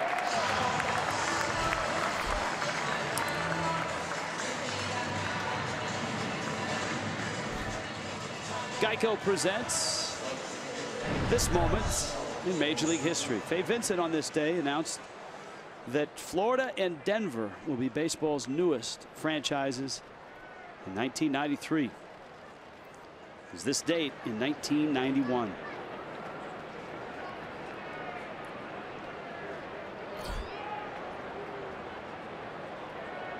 Ozuna, 2-run double, fouls it at the plate.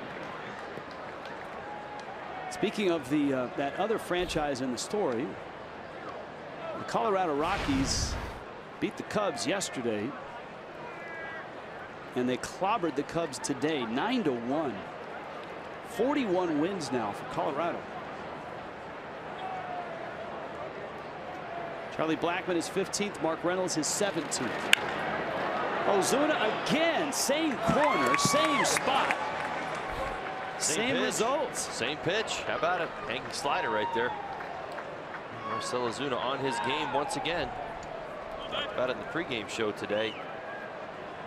His worthiness for the All-Star game continues to just hit, put up numbers. See that slider right there out over the plate, 87 miles an hour, ripped into the corner by Marcell Ozuna. Another runner in scoring position with JT Realmuto coming up to the bat.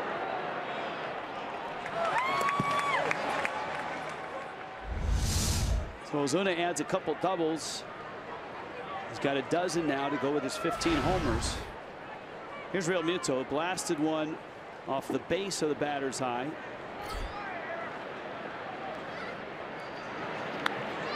Pitch misses in. That was a solo homer. And then he followed Ozuna's double in the first with an RBI double of his own. So he's 2 for 2, homer double.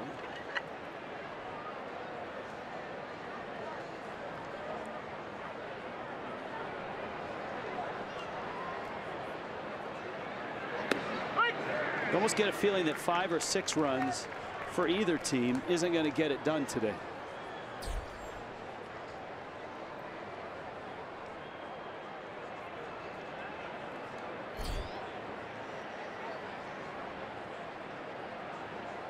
Realmuto's home run, 444 feet to straightaway center. Time called. And Santana will get back on the mound and do it again. JT continues to just absolutely gobble up pitching on the road. Yeah, he likes it. There's no doubt about it. Doing it again on this road trip as well. 4 for 7 here in Pittsburgh. Really good at bats. You see his athleticism right there and how in the world he got out of the way of that. Look out towards the mound.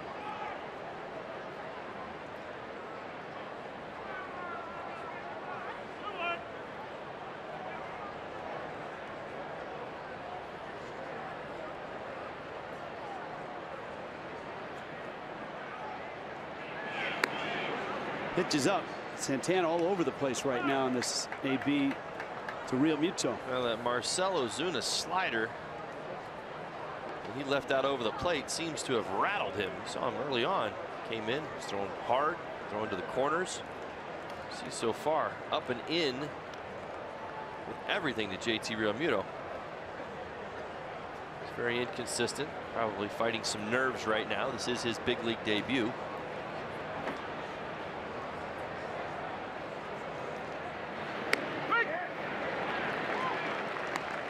Gets a strike, counts full, 3-2.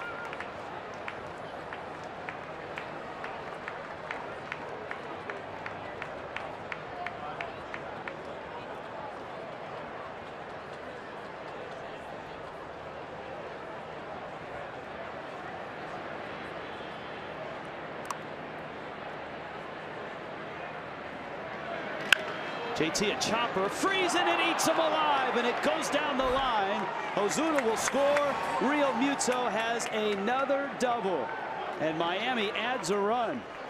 6-4. Well, Santana kept delivering the same message to JT Realmuto on the inside part of the plate. Well, what's it do? Here we are, 3-2. Remember earlier in the ballgame we talked about just this. They keep trying to get him out in there. Finds a pitch he likes and bangs it down the third base line. David Freese goes to the backhand right here, and I think the first thing you think of if you're a Pirates fan is why didn't he do a better job of keeping that in front of him if he can. Real Muto, second double of the ball game. He's got double homer. 3 infielders on the right side. Here's Dietrich again. He homered his last time up. That was against the starter Trevor Williams. Dietz is up. Let's check in with Craig. Craig? Well, Rich, we found Dave up here. Some great seats. He got the baseball. Mr. Dietrich, make your offer. Dave, if I can get this ball from you, give it to my son. I'll see if we can get you a signed bat and a signed ball for this. That sounds awesome. Thank you, Dave. Oh, very nice. And there it is. Sir. Thank you. Thank you. Ground ball up the middle. Harrison's throw is high. Dietrich is safe. And he's got himself an infield hit, and now he's got that home run ball. All in the course of about 3 seconds. Very much. That's pretty neat. Now, this lady here, she's trying to get in on it because it was hit her seat. Why didn't you catch the ball? Because my hand was stuck in the seat and he grabbed it off of me. He was being a bully. That happens. It's baseball, but he's got the ball. That's great for the family. And very nice. So now you're going to have to work the bat and... Yes, and a ball we'll get. And whatever else. Whatever else Derek will come with. All right. It's funny, guys, because the section was telling David to throw the ball back, but it was a good thing he hung on to it. There it is. Nicely done. How about that for the mantelpiece, huh? Version of let's make a deal. I think if we name the player of the game, it's not Dietrich, it's not Real Muto, it's Craig. There you go. Who worked out the deal. Very nice. Ray Searage is on his way out to the mound to talk to young Edgar Santana. And the Marlins, seeing Santana in his major league debut, he got the first 2 hitters, Ichiro and Yelich, but Ozuna and Real Muto with back-to-back doubles, and now Dietrich an infield hit. At least I believe it was an infield hit. And we get the thumbs up from the scorekeeper. Greg Gibson breaks up the discussion. Nobody throwing in the Pirates bullpen right now. And it's red-hot Tyler Moore who comes to the plate. Rich, you know how they say in baseball, getting 3 hits in a row is the hardest thing to do for offenses. You know, like, it's just so hard to do in today's game. Get 3 hits in a row. It's already happened 3 times today, both between the Marlins and the Pirates. 3 times in half a ball game. I find that to be interesting. Talking to the offensive nature of today's game. More swings and misses.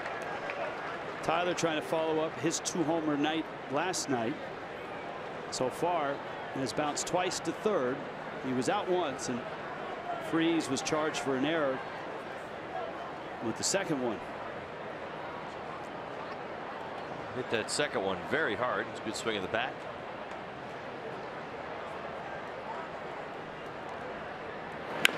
That one is scorched, but foul.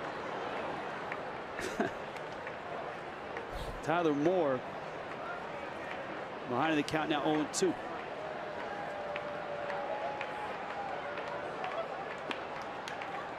The news on Justin Bour is pretty promising. It sounds like that ankle is coming along. And hopefully when the Marlins get back in, he will have restarted and start ramping up towards his return. In the meanwhile, Moore has been spectacular at first. Dietrich's running. Pitch is strike 3 called. Moore caught looking. Miami adds a run. And a back and forth affair. 6-4.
Florida is brought to you by Jeep. Get great deals on the Jeep lineup at the Jeep Spring Clearance events.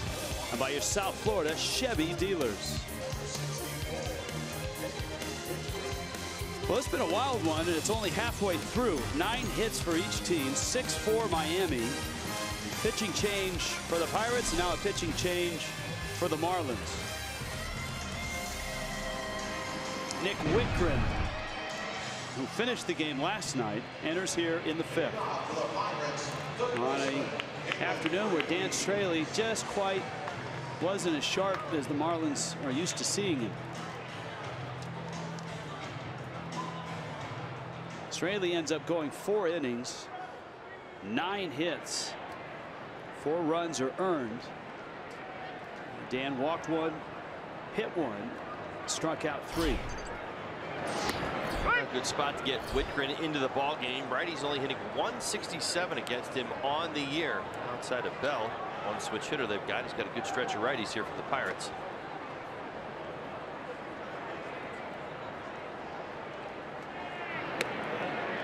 While the hitters have enjoyed the first half of this game, the next 45 minutes or so might be a challenge because the shadows are just about to envelop home plate.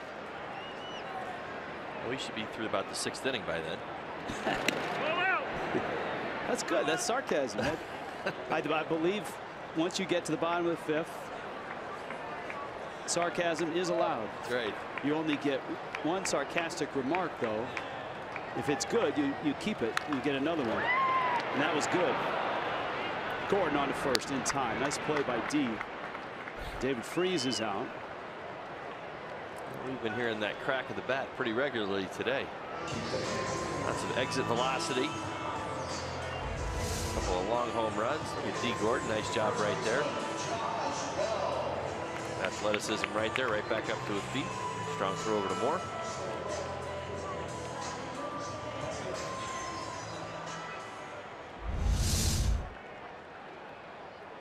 Josh Bell now.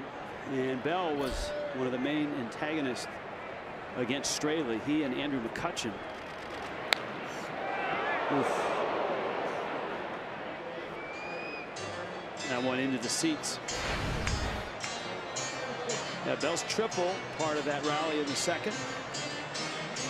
And then an RBI single in the third.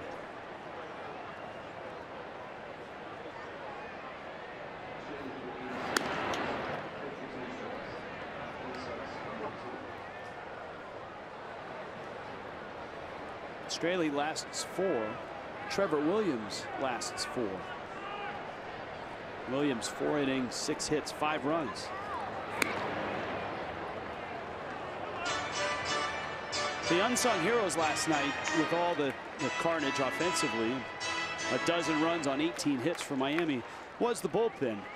McGowan an inning in the third, Barraclough 2 innings, Harlan Garcia an inning. Brian Ellington had some struggles. That third hit for Bell into left, and then Wickred finished in the ninth. Marlins just left Chicago and saw the Cubs. The Cubs are coming to South Florida. Yes, they are.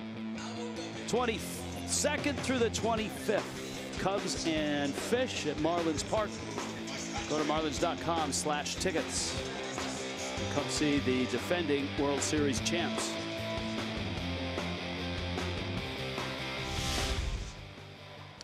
This is that corridor in the Pirates lineup that has really swung it today.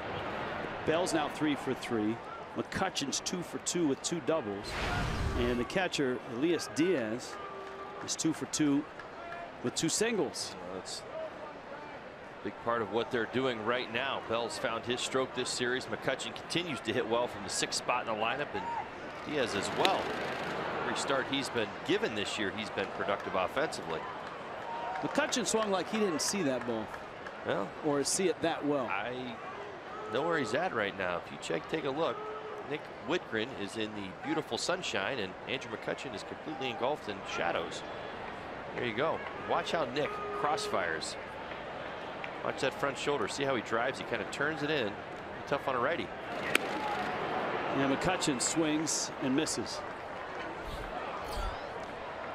Good combination. Good spot to get Nick in. With the way his mechanics work and the way these shadows are, for a right-handed hitter right now, he should be eating them up, and he probably will. We saw Josh Bell got a good look at him in a base hit the other way. He's been hot, but the way you cool down this Pirates lineup is get somebody who throws across their body with a little gusto, 92, 93 miles an hour. A little bit of that sling action towards home plate, but you pair that with the shadows right now. So hard to see. Pirates bullpen is active right now.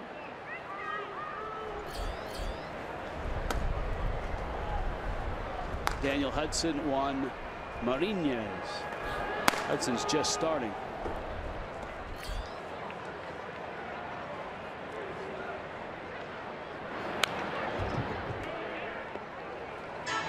Diaz fouls it back. 1:30 start tomorrow, by the way. 1 o'clock for Marlins Live. Steamboat, or I guess paddle boat is a better. Don't know that there's any steamboats left. Are there? Maybe in St. Louis, maybe up and down the Mississippi. Into the bat. That's going to float into center field. Diaz is 3 for 3. Goodness. Good crowds throughout this weekend already. Pirates fans coming out to see their team. The swing of the bat right there kind of catches it off the end. Did stay through it really nicely. But drop it in center field for a base hit. Whitgren 1 out from getting out of this. Jordy Mercer is the hitter. We talked earlier about the fact that the Rays are playing the first scheduled doubleheader in a long time, and they're still in the first game, and what do you know, they're in extra innings. That's baseball right there. That is baseball. Bottom 10, 5-5 Oakland and the Rays in St. Pete.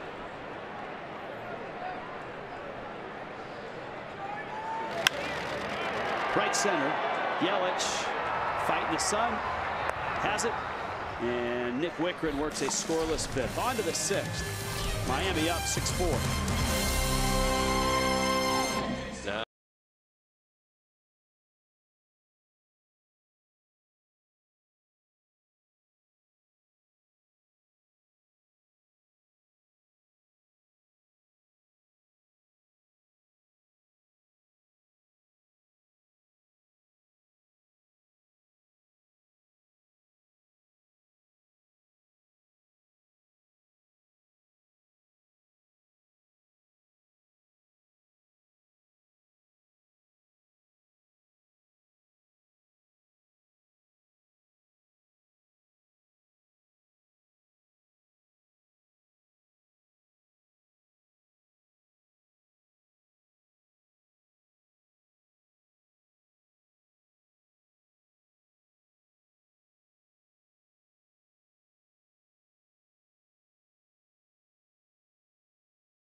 Stop up. Very nice. 6-4. Marlins, Pirates, top six. Martinez comes in. Marlins have seen him. And he takes over here in the sixth. And walks have been an issue for him at times. You've seen 16 of them. 29 innings worth of work. 4.03 ERA. He's only given up 3 home runs, but I don't think in a lot of ways you throw out all this stuff today. The way the ball's flying today, the number of hits we've seen, the number of balls hit hard. Question is, can the Marlins score enough to hold off the Pirates? Vance Worley, why not? Like it. He's got to be thrilled too, right? Hey Vance, go get your spikes on. The circumstances in today's ball game, the loss of Stanton and the way this game's going, why not? Remember the base hit he had yesterday? He's pinch hit 3 times in his career. He looked good yesterday swinging the bat. Yeah, he did. RBI single and a sacrifice bunt. Riddle takes out from Martinez. Williams for 4 innings. Edgar Santana's major league debut included 1 inning, 3 hits and a run. And Martinez, he pitched on Thursday night and pitched well, 2 1/3, scoreless.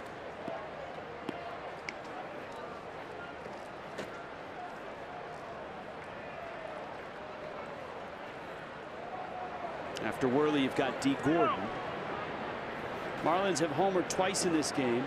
JT Realmuto and Derek Dietrich. Riddle walks. Now Realmuto's was listed at 444 feet, which, if you were listening carefully, drew a chuckle out of me because of Stanton's homer last night. Realmuto's on the left, hits the lower end of the batter's eye. Stanton on the right hits the back fence of the batter's eye. But StatCast has Realmuto at 444, Stanton at 449. Now, I was able today to actually make contact and talk with a StatCast expert and find out exactly how StatCast measures home runs. Yes, they do exit velocity, launch angle, all of that stuff. Worley squaring to bunt. Drops it down. That's gorgeous. How about that? And Riddle is now at second base. So StatCast works with radar, with high definition cameras.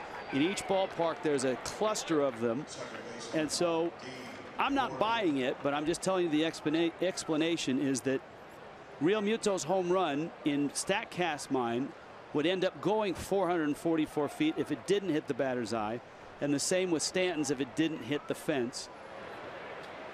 I'm not sure I'm buying it on that one. No, but I'm just explaining how StatCast works. It's a good effort. Yes, thanks. I don't think anybody out there is buying it. I mean, you see the difference. The batter's eye itself is 30 to 40 feet. How could there be a difference of 5? You gave me a difference of 35. We probably would all be, getting along a lot better here. I think we were, and it's, I don't know, we've kind of been on our podiums with this, with Stanton's home run, because we feel like it's a major injustice. Such an impressive shot yesterday. That's not taking anything away from JT Realmuto's long home run.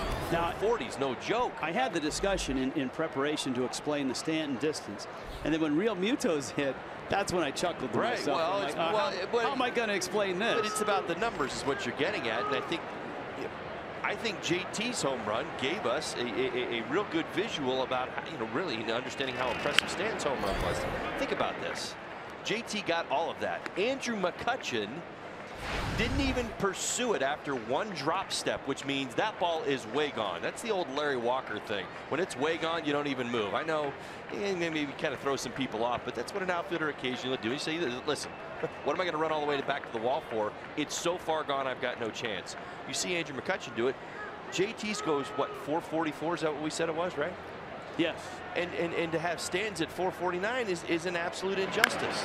Gordon, a little dribbler back to Marinas, who throws to first. Bell's not there yet, but he gets there. Now, look, there's two services. There's StatCast, which has radar and uses all the latest gadgets. There's Hit Tracker Online, which is owned by ESPN, and that was the standard before StatCast came online. They had Stanton's at 465.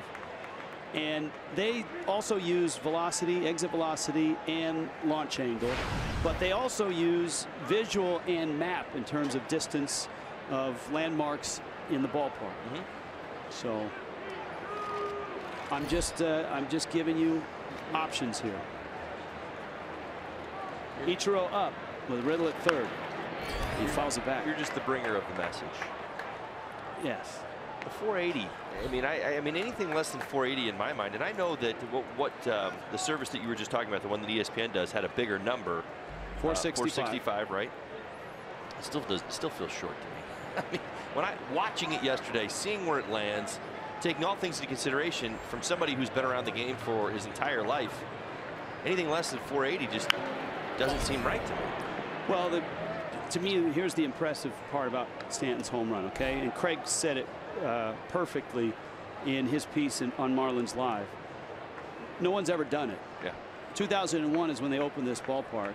The only guys to go up there and hit the top or around the top, Mike Piazza, and believe it or not, Kip Wells, a pitcher for the Pirates. But Stanton's the first one to go over it. Ichiro takes up and in, according to the locals here in the fine city of Pittsburgh. Well, if you look at the wall up close, which I know sometimes it's hard to do, but you can see a lot of dents in it. The wall, the wall gets hit during batting practice and things like that. But I've been coming to Pittsburgh for a long time, and you do not see balls go over the top of the batter's eye. This is in Arizona.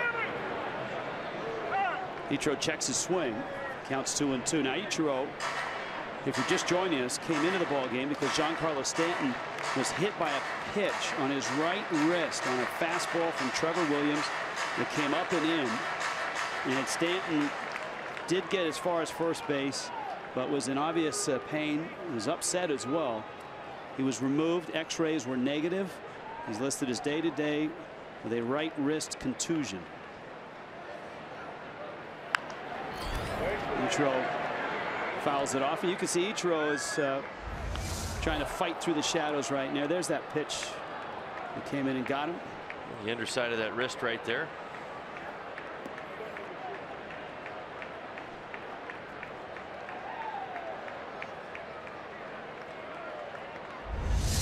Very good report.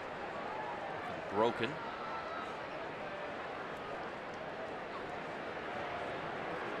X-rays are negative. Still, that. Oh, they call that a swing. He's struggling with the shadows too. The Marlins bench just exploded. Dietrich's not happy. Marlins dugout isn't happy either. Golly, that's not a swing.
Degrees here in Pittsburgh as afternoon creeps closer to evening. Todd Hollingsworth, Craig Minervini, Rich Waltz with you. And it's a 6-4 Miami lead. Bullpen game for both teams. Both starters lasted just 4 innings. Dan Straley for Miami, Trevor Williams for Pittsburgh. Brad Ziegler, second out of the pen. Nick Wickren gave up 2 hits. They worked a scoreless 5th. And Ziegler throws a strike to open the at-bat of Phil Goslin. Has that feel that everybody in both pens might pitch today.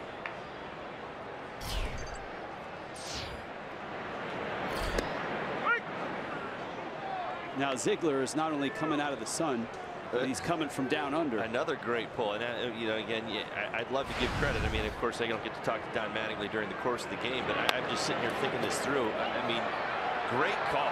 Look at Real Muto. We've seen him do it already once today. Why not again? He's venturing out further than most catchers dare to venture. Well, that's right. Usually just you allow your pitcher to field that ball and get it done, but Real Muto takes charge. All right, you ready for this? Todd Hollingsworth, get ready to dance with Zumba creator Beto Perez at the first ever Major League Baseball All-Star Zumba event on Sunday, July 9th, Bayfront Park. It's all part of All-Star Week. You can register now, and I see you're on your device, so you're probably registering, Todd. allstargame.com/Zumba. Do I have to know how to Zumba to participate? No, but you can wear your Zubas to Zumba if you still have some. What's going on here? What are those? The big balloon pants, the Zubas? I didn't know that. Come on. Is that what they're called? You didn't have those when you were rocking things at Newport High School and Bellevue, Washington? I had parachute pants, but I definitely didn't have...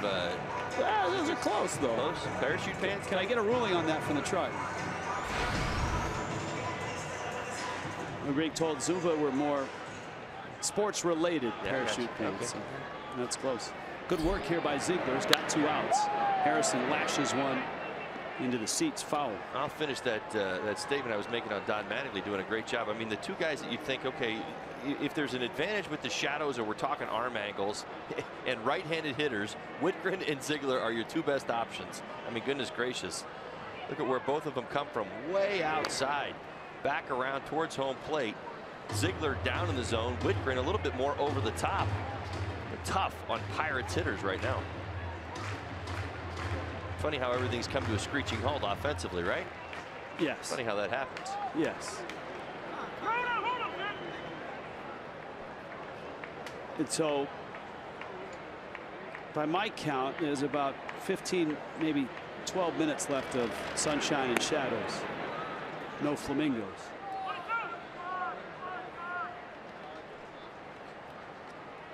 Harrison was 0 for 2 and has walked. Liner to left. Josh Harrison has a base hit. That'll get Polanco to the plate.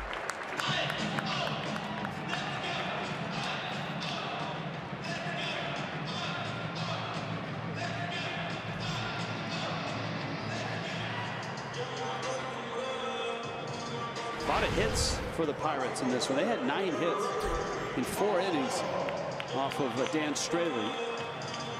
A dozen here. This ball game is only in the bottom of the 6th. No, Marlins have been able to pick up key double play. Throw a Pirate runner out at home plate.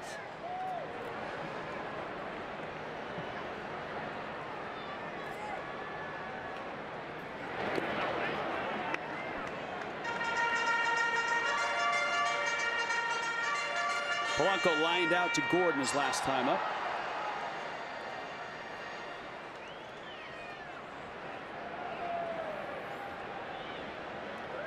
Jeff Locke for Miami. That explains things. There you go. Highest batting averages for the month of June. Marlins and Pirates right behind them.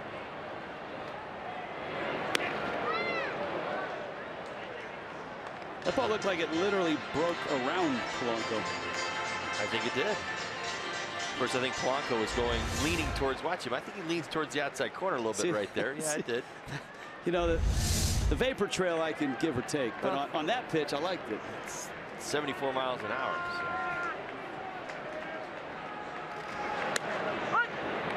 So. Zig does not want left-handed hitters, you know, leaning out over the plate, going out there trying to get his sinker out there or his changeup on that outside corner. Got to keep him honest, and that's why at times you've seen him get a little wild with that slider on the inside. He's hit a few guys with it as well.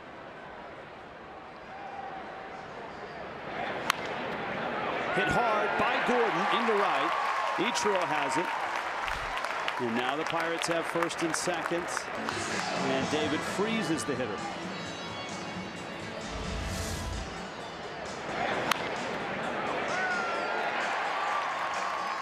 So another hit.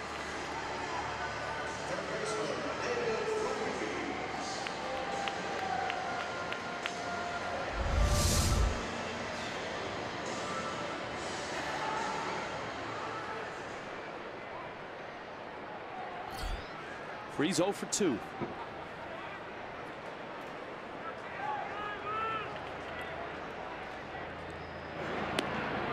I think if you're Ziegler, this is the guy you want to get, obviously to end the inning, but I don't think you want to bring Josh Bell to the plate. He's 3 for 3. Absolutely right. You want to throw strikes right here. You want to get the ball on the ground.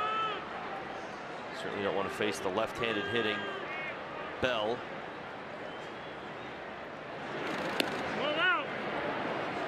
Sure where that one missed.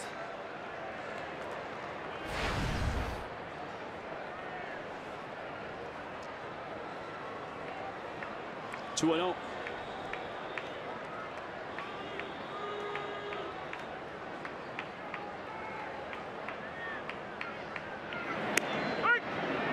There's a strike.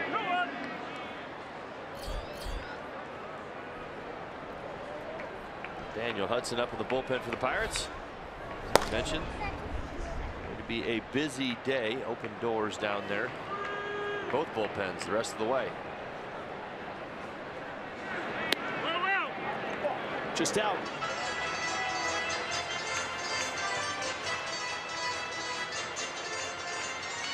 need to remember David Freese, we talked about this a little earlier in the series, loves to go up the middle and the other way with runners in scoring position. It's kind of how he thinks.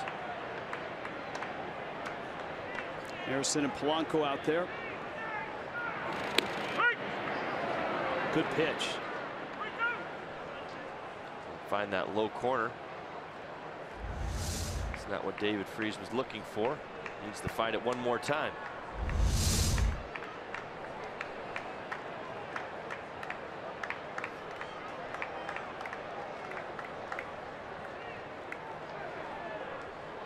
Three-two, runners on the move, and he got him. Ziegler comes in with a fastball.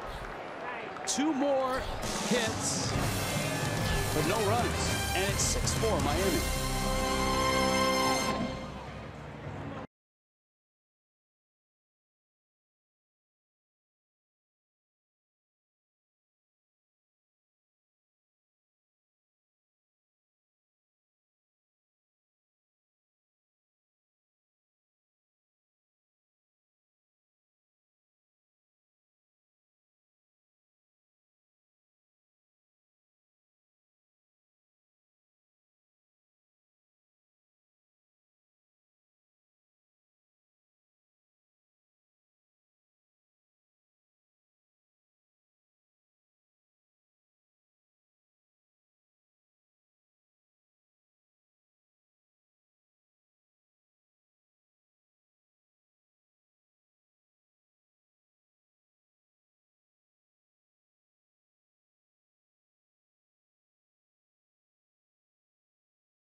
June 15th, and it's getting closer. The greatest players in the world descend upon Erin Hills for one of golf's most anticipated events of the year. Dustin Johnson looks to defend his title, the 117th U.S. Open, June 15th on Fox FS1, and it streams live on Fox Sports Go.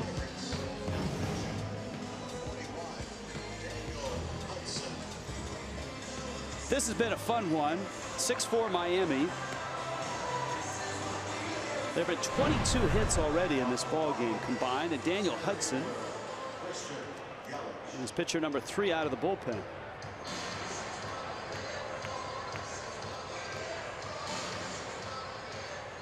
He's going to get the middle of the Marlins lineup. Yelich, Ozuna, and Real Muto coming up. See the numbers, 533. Two has dealt with some control issues. In trouble for himself. When you look back at the first part of this ball game, Pirates are going to kick themselves. They've left 9 men on base the first 6 innings. Still some sunshine out there on the mound. Pitcher from about the knees up in the sun. Yelich a single. Ozuna's got 2 doubles. The Real Muto, he only has 2 doubles and a homer.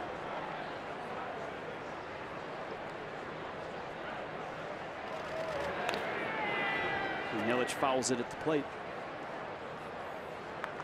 So much of the all-star discussion for the Marlins.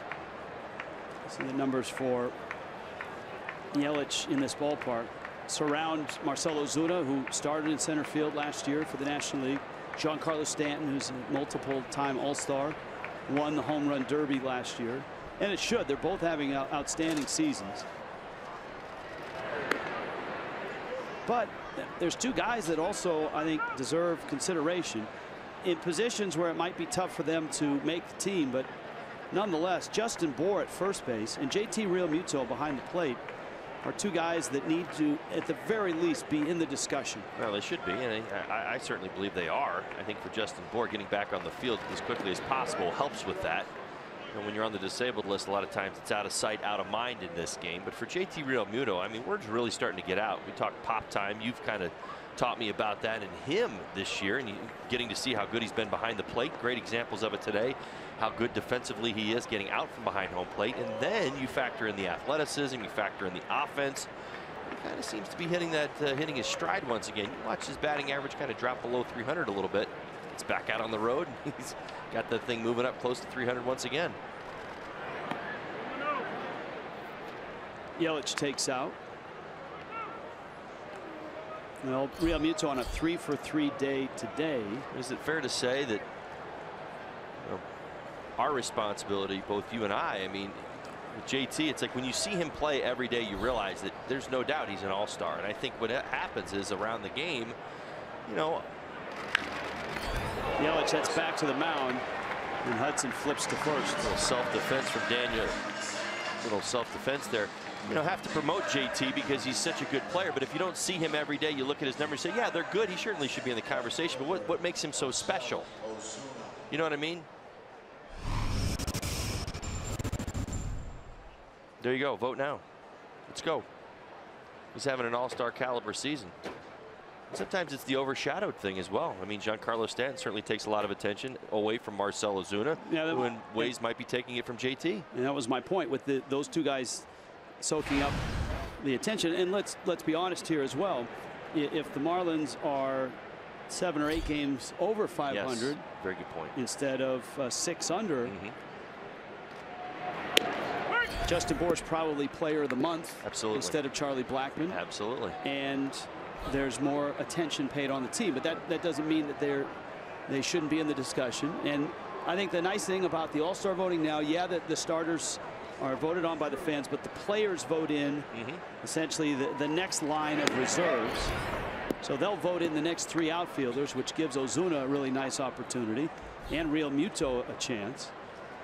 If the players' vote is the same as the fans' vote, say Ryan Zimmerman is at first base in both of those, then second place on the players' ballot will get that reserve spot. And then after that, you've got the manager of each side and the league adding players in. Players get hurt, players drop out. That's how Ozuna became a starter last year.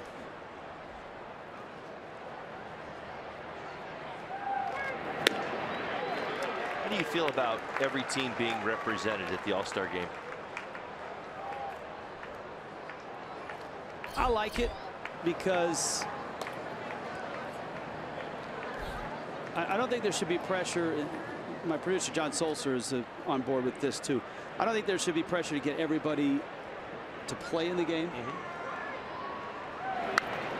Ozuna fouls it. I do like all the teams being represented. I do, because in one way it's a bit of a way to blunt the. This year it's the Cubs factor, right? In years past it's been the Giants factor, the team that's won the World Series, that's the darlings of baseball, that's hot, and all of a sudden they're, you know, player X on that team who's hitting 230 is an all-star. Jason Hayward right now is that guy for the Cubs. He doesn't belong in the top, you know, 8 to 10 outfielders in the National League, does he? No. Okay. No, he doesn't. Yeah, so you're right. In one way, to me, that's a way to blunt it. If all of a sudden you don't want to see 9 or 10 players from one team. Well, I've always agreed with that. Yeah, I'm a firm believer that all the teams should be represented. I've also been a huge, you know, backer of the idea that the rosters can be as big as you want them to be. I know that sometimes it gets a little lost or watered down, and I've heard people say that as well. You know, you certainly want the All-Star game to mean something, meaning it's not, you know, the rosters aren't so filled with players that it's losing its value or its meaning, but at the same time, and it is the All-Star game, and I think that teams should be represented. We're certainly celebrating the best players in the sport, and you know, if we all want it to work together, you got to have enough guys to get it done.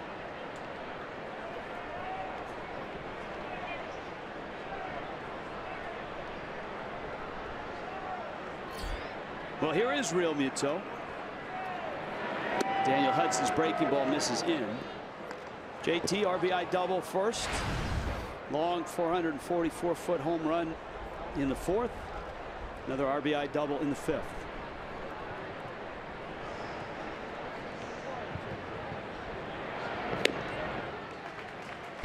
Here's the home run.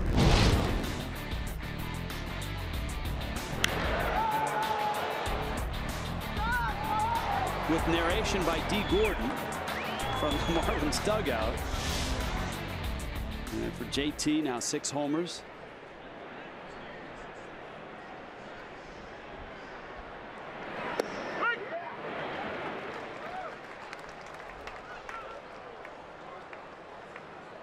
On the road, he is the best, 381. Has been for years.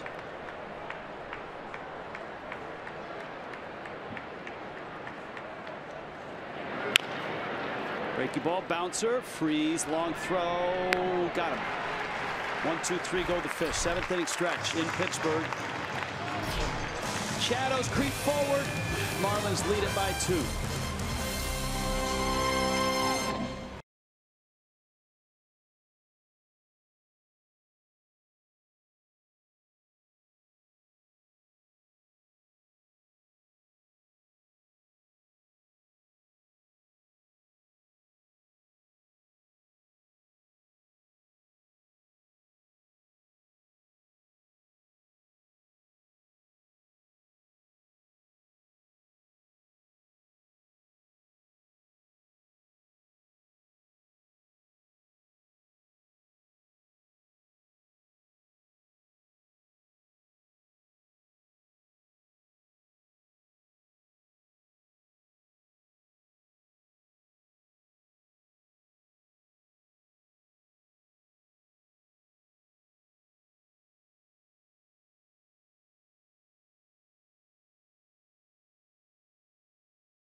Bottom 7, David Phelps into the game. This is a comfortable mound for him.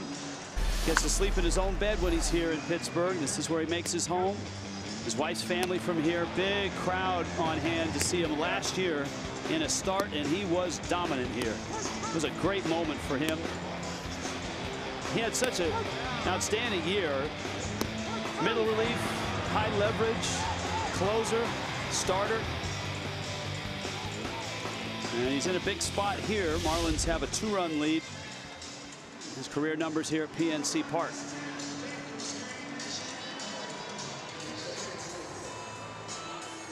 .35 friends and family here yesterday at the ball game. You see those numbers: 3 ERA over 30 innings, 32 strikeouts to go along with it. Been in a great spot here of late. With that slow April behind him. Check in quickly with Craig Minervini. Craig? Yeah, Rich, tomorrow we're going to chat with David Phelps about pitching here in Pittsburgh, where his wife is from and where he has made his home.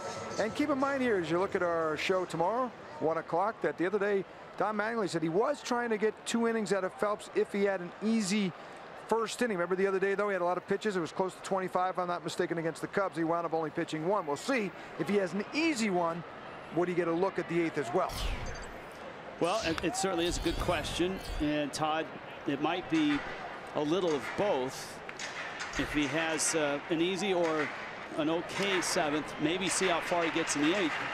Oh yeah. And AJ Ramos might be a guy for a multiple inning save, or multiple inning 4 or 5 out save. That's definitely the circumstances today. Phelpsy automatically wants to get this game. You want to win this series. You want to win it today if you can. You've got the 2-run lead moving into the last 3 innings, which you believe, especially the hot part of this Pirates lineup today. So you bring in your best guy, and here he is.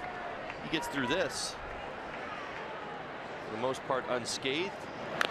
That pitch count under control, you are going to see him in the 8th inning. And you're right about the Pirates lineup. As hot as they look the last few innings of last night's game, today they banged out 13 hits in 6 innings. Yeah.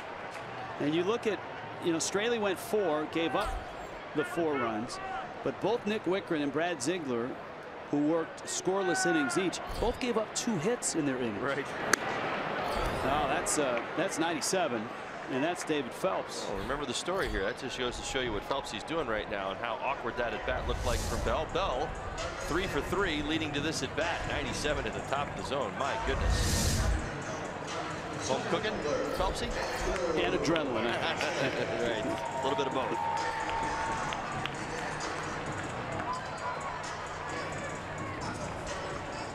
Smack dab right in the middle of it. You see McCutchen coming up, Diaz to follow. This has been the tough part of the Pirates lineup. Bell 3 hits, McCutchen 2 doubles, Diaz 3 hits, 6-7, or rather 5-6-7. Jordy Mercer in the 8th spot is 1 for 3.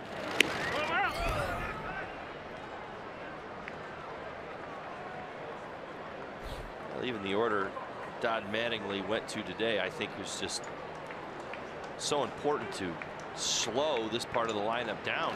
Goes to Ziegler, goes to Whitgren right there. You see Phelpsy coming in. He's no walk in the park. These right-handed hitters for the Pirates were so hot earlier in the game have cooled off a little bit now as the bullpen has hit its stride.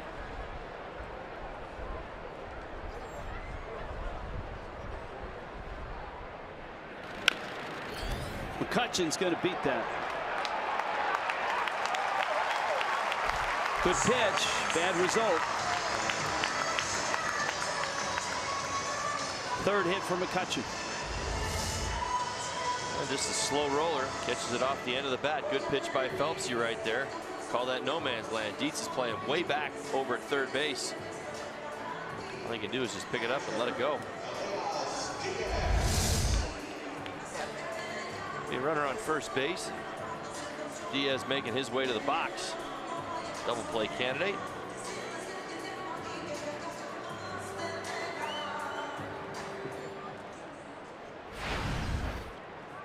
Three hits, all singles.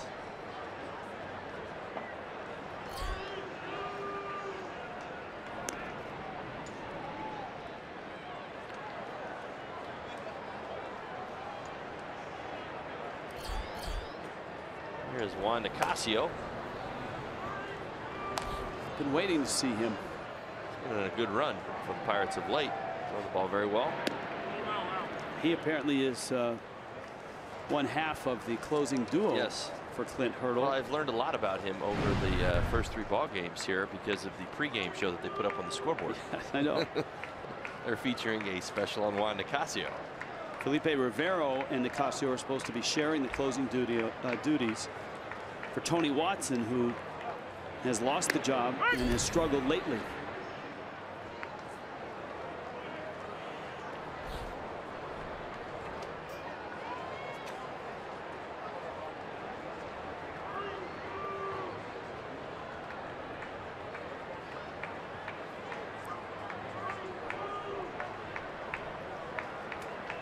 Phelps for the count, 1 ball, 1 strike.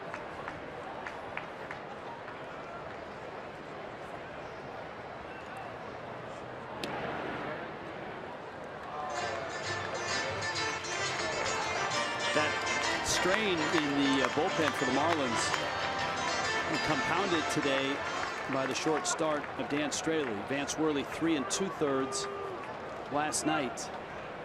McGowan and Barraclough, Garcia, Whitgren. Ellington worked but was sent down today. Already today, Whitgren for an inning, Ziegler for an inning. Drew Steckenrider has had a marvelous year in AAA. He's in the bullpen and rested too. So Miami, if they needed to, could go to him. McGowan has worked both games of this series. So with Barraclough going 2 innings last night, McGowan working the first 2 nights. The question mark about both those guys. And I think the thing fans need to understand is the question mark isn't from those 2 guys. Because if you offer them the ball, they would gladly take it and pitch. There's the guy.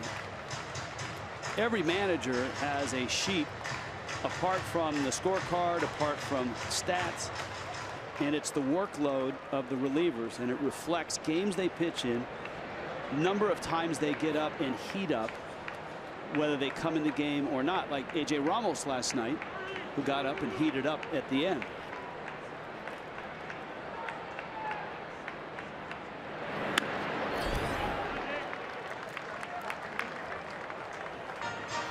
Phelps has run the count to 3-2.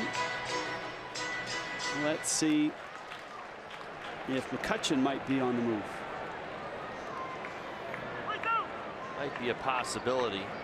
Pirates have the worst stolen base percentage in baseball this year.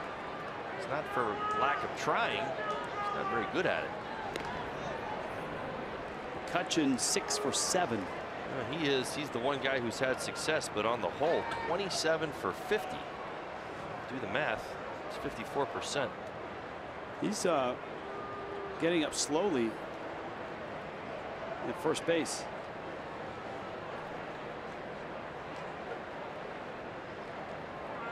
JT Realmuto behind the plate.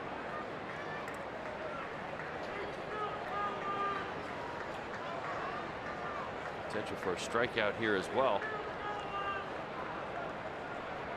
He's running. Pitches a ball. Realmuto holds it. And just like that, the Pirates have runners first and second. Here comes Jordy Mercer.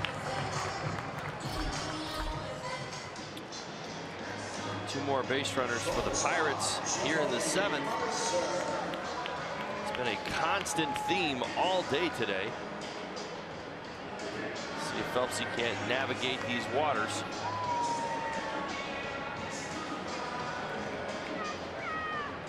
See Mercer's numbers against Phelps throughout his career: 3 for 9 strikeouts. So a double play candidate. Marlins are going to play it that way up the middle.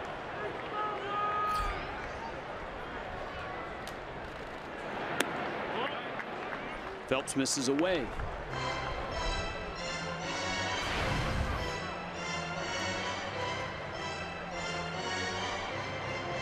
Last 3 innings, the Pirates have stranded a total of 6 runners. 2 apiece. And they got 2 on here. Phelps misses out.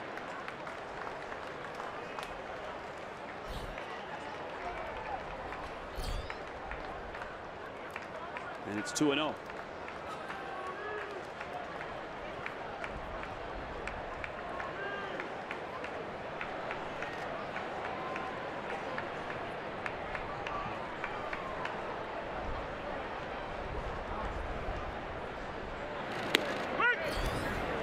That catches a corner.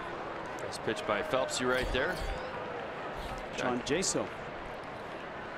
He's had some success pinch hitting already this year for the Pirates. See it, 33. He's got a home run already. He's had a walk-off knock as well. He's come up with some big hits for them of late. He's been swinging a hot bat.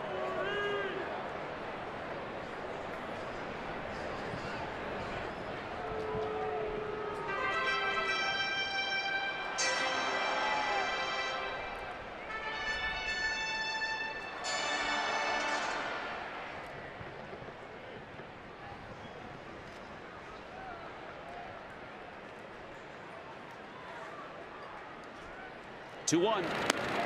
He misses down. Now, with 1 out,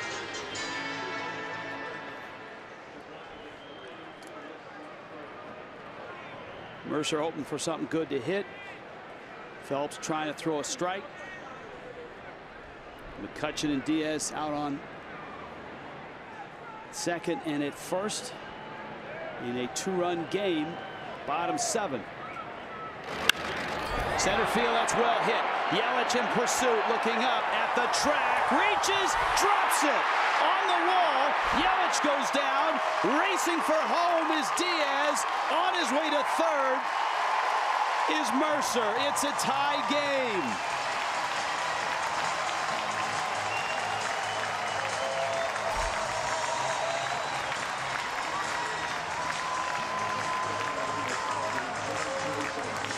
Certainly not an easy play. Yelich had to go a long ways. Most definitely did. Let's see it full speed first. Good swing by Mercer right there. Got it clean. 3-1 fastball right there. Christian Yelich navigating his way over there.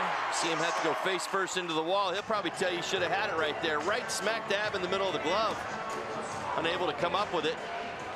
Hits that wall hard, going full speed. It's a tie ball game. That is going to go as a triple. Infield in, and here's Jaso.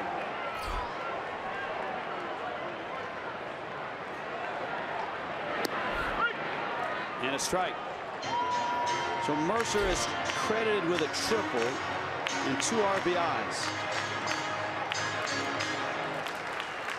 The little dribbler by McCutchen, the walk to Diaz, and now it's 6-6.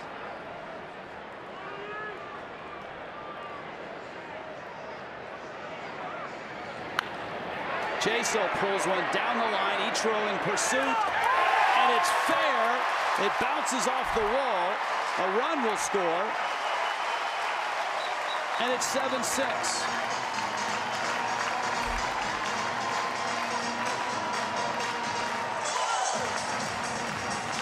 Pittsburgh has finally taken the lead.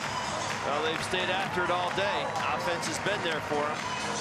A lot of ways it's been about missed opportunities for the Pirates. Talk about the number of men they've left on base coming into this inning, 9 of them. Well, that's not going to be the case here in the 7th. Slow roller by McCutchen turns into a base hit, followed by a walk, and triple and double by Mercer and Jaso. Turn this game into a 1-run deficit for the Marlins. Still only 1 out. We talked about all the workload for the pen last night especially, and in this one, 2 short starts. Nobody throwing right now in Miami's bullpen. Frazier 2 for 4.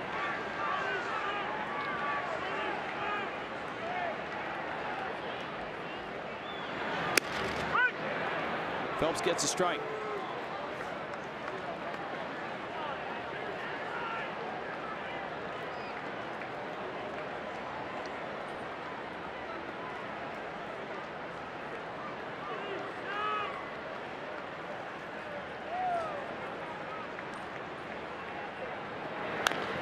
One breaking ball is pulled to first. Moore to the bag for the out. 2 outs, and here comes Josh Harrison. Well, this is a big out right here. Certainly don't want to turn this into a 2-run deficit. Their hottest hitters step into the plate. Pirates have already reclaimed the lead. See Garcia up in the pen. It's for Polanco if there's any trouble with Harrison.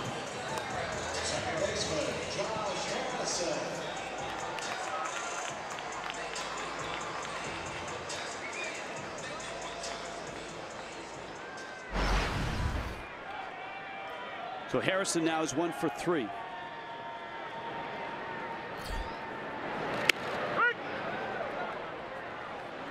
First pitch curveball in there for a strike.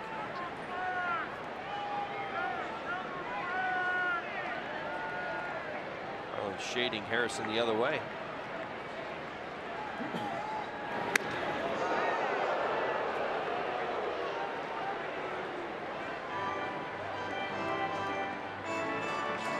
Ball, a strike, and 3 runs across here in the 7th.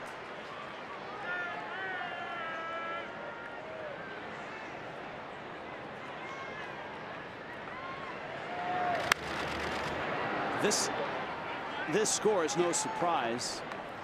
Well, it's a surprise now that the Pirates are on top. The fact that it's 7-6 at the start of this game, it did not look like either team was going to be stopped from scoring.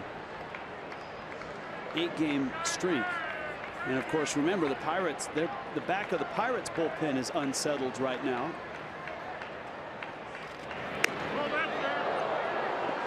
Phelps in again to Harrison. Well, it's probably only unsettled in that it's not Watson who's closing any longer. Certainly not the case with the arms that they've got down there. Nicasio's been on quite a run. Rivero, the other arm, former National. He's got a .58 ERA. Now, saved a couple games in his career. Hasn't done any this year. Neither is Nicasio.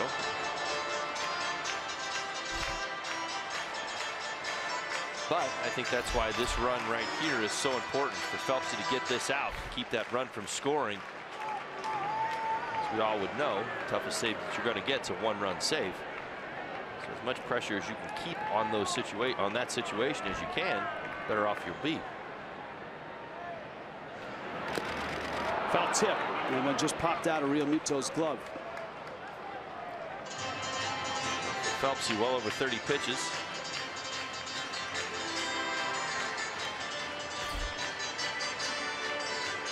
I think last night, late in the ballgame, we kind of had this sense about the Pirates, and certainly their offense was rolling just a little bit, but the Marlins dealing with their starter issues as the bullpen was being exposed in a game in which they scored 12 runs. Sharp ground ball. Dietrich to his left, spins and throws and gets him. Nice play by Derek Dietrich. But the Pirates rise up with 3 more against David Phelps and the Fish. It's 7-6 Pittsburgh.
(7-6). 3 in the bottom of the 7th for the Pirates against David Phelps. It was such a sweet homecoming last fall, but here today a rough landing for sure.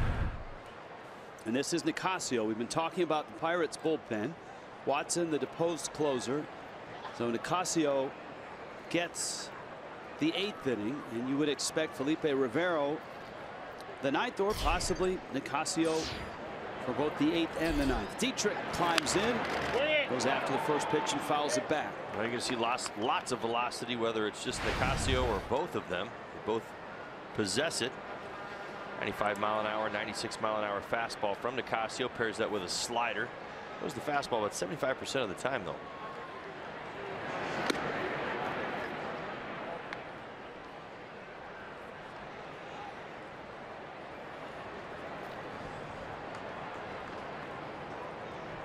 Dietrich's home run back in the 4th, added an infield hit. 6 hits in the series already.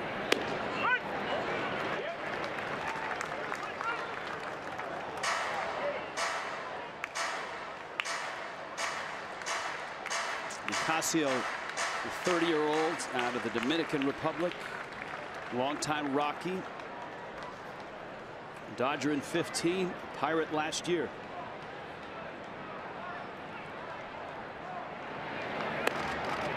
And strikeout of Dietrich. All fastballs right there from Nicasio, all away to Dietrich. See him dial up that outside corner. That's what he's working towards. I told you, a lot of fastballs, but that is the one spot he is really honed in on, especially against the left-handed hitters. Low and away. More now, and you've got Riddle behind him.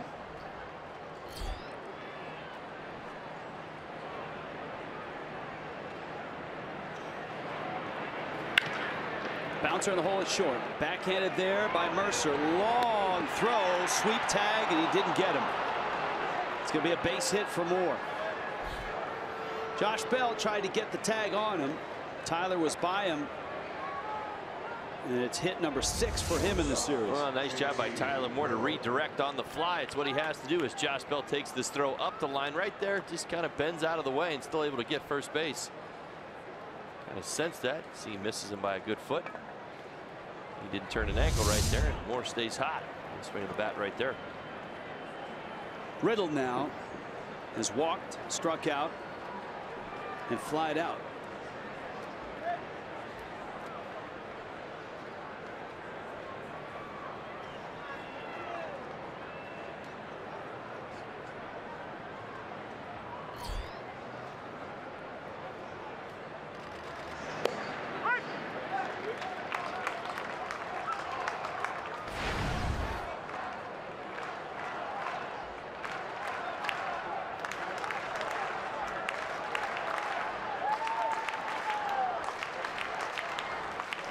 Three for 11 in the series.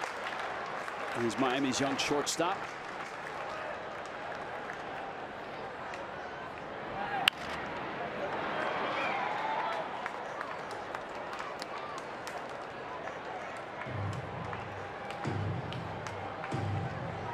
See JT's numbers over the last 4 ball games. Going the other way a little bit. They've been pitching him away. Nicasio doing much of the same thing here. Worked ahead, again that low corner away to the left-handed hitters. 2 fastballs, 96 and 95.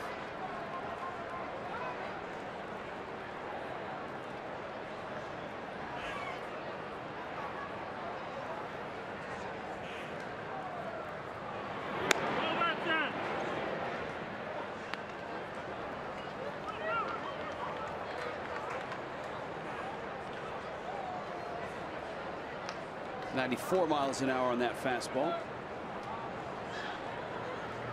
Pitcher spot due up next.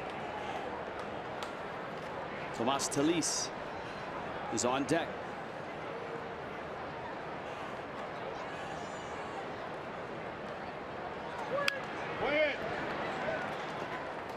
Riddle hangs in there, the count 1-2. Game approaching 3 hours with all the hits. There's been 26 hits. What always happens, regardless of the level of offense in a ball game, when it's a one-run ball game late, it comes to a screeching halt. As the moves become much more strategic for both managers, very carefully getting their pinch hitters in, and an awful lot of bullpen arms coming into this ball game today.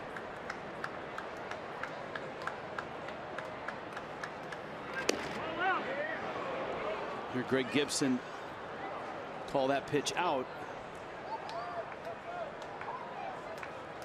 Everything to Riddle in this at bat has been a 4-seam fastball in the mid-90s.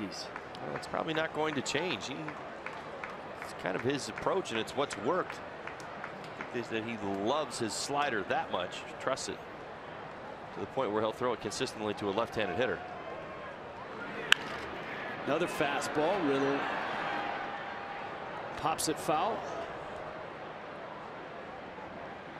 Well, if he trusted his slider, this would be the time to throw it. Well, that's absolutely true, but the fact that he hasn't thrown it yet tells you another story. I mean, again, that's in a lot of ways the Pittsburgh way that's kind of been implemented over the last few years.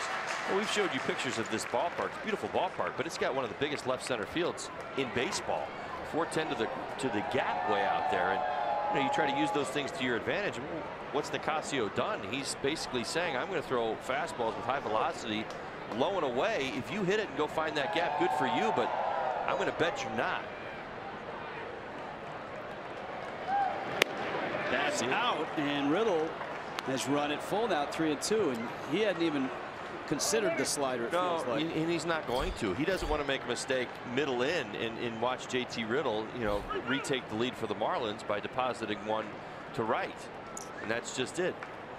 I've seen this an awful long. This is going back to my playing days and how things kind of operate around here at PNC and the way the Pirates go about their business. They just really believe that a well-located, high-velocity fastball, if you've got it, is still the toughest pitch in all of baseball to hit.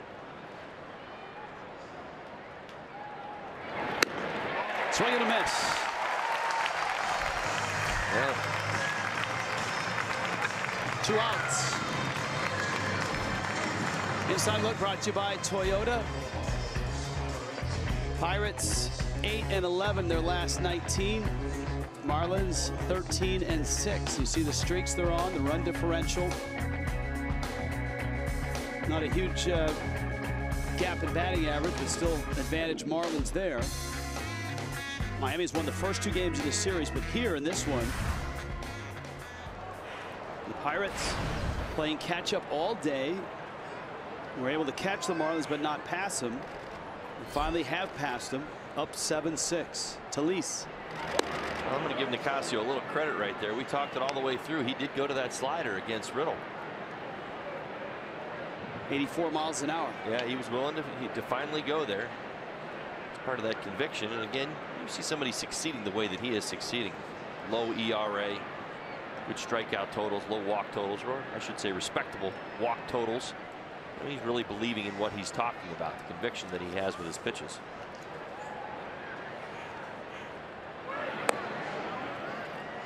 Another low fastball. It's 2-0.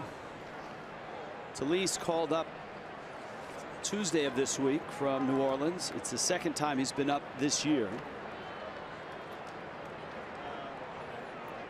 After he went down for the first time, he hit .309, 4 doubles, a triple in 19 games. And he shoots one into right center field, and that's stopping at second was Tyler Moore. I thought Moore was going to turn second and head for third. Well, he's got to have 100% conviction. I agree with you. I thought Tyler Moore probably should be on third base here, but if he doesn't believe in it, he can't do it. And that's the bottom line. Good swing of the bat right here, back through the middle. Kind of finds that gap out there. He's on second base before that ball had been fielded by Polanco out there in right field. He's got to really push it there. And yeah, you see Freddie. Freddie thinks he's coming as well, but again, as a base runner, you've got to have 100% conviction in going. And he and Freddie Gonzalez discussing that right now. So Nicasio's on his way out.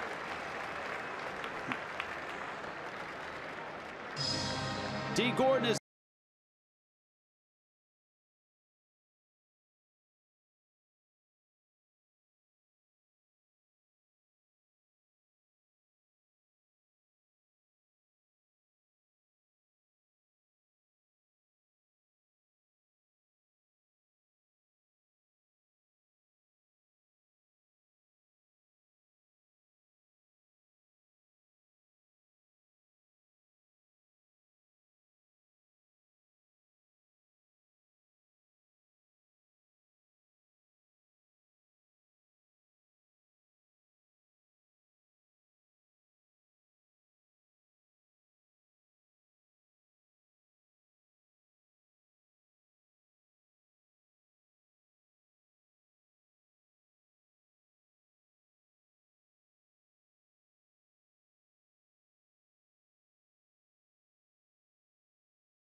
2 on. Miami down a run.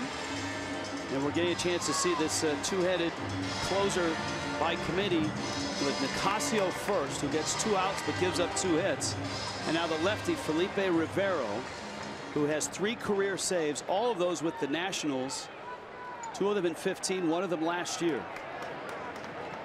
Fastball slider change, has one of the highest velocity fastballs in baseball, averages 98 miles an hour. And he revs up. We do apologize. Our pitch speed, Fox tracks, all of that is malfunctioning right now. And so we'll try to give you the pitch speeds the old-fashioned way. When they pop up on the scoreboard. We're letting you listen to the crowd. 0-1. At the knees. There, it's back on. How about that? 99 miles an hour. I think that fastball kicked it back in gear. Crowd reaction is, woo, you know, when they see that 99, and I think they're hoping for 100. Well, Gordon has seen nothing but heat. It's a tough pitch to handle right there. At the knees at 99.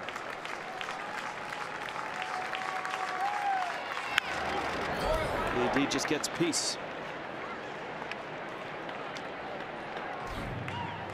He has not had to show his secondary stuff yet.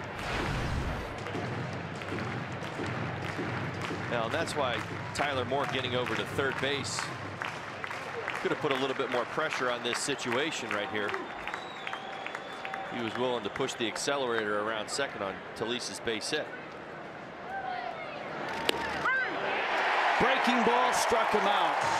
There's the secondary stuff. And Rivero comes in and ends the threat in the 8th. Miami leads 2.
Fox Sports Florida is brought to you by Southwest. Transparency, low fares, nothing to hide. By Jeep, get great deals on the Jeep lineup at the Jeep Spring Clearance events. And by your South Florida Honda dealers. 7-6. Pirates up, bottom 8. Rookie lefty Harlan Garcia will try to hold the line. Pirates getting 3 runs in the bottom of the 7th. And they did it against David Phelps. With 1 out, Andrew McCutcheon, little roller up third for a hit. A walk to Elias Diaz. And then the big play in that inning, the Jordy Mercer drive to the warning track in left center. Christian Yelich went a long way, reached up, had the ball in his glove for a moment. It popped out of the glove, And then Yelich ended up getting tangled in the fence. And it ended up being a 2-run triple. There's a shot to left. Ozuna going back, squares up and makes a catch. Polanco is out number 1.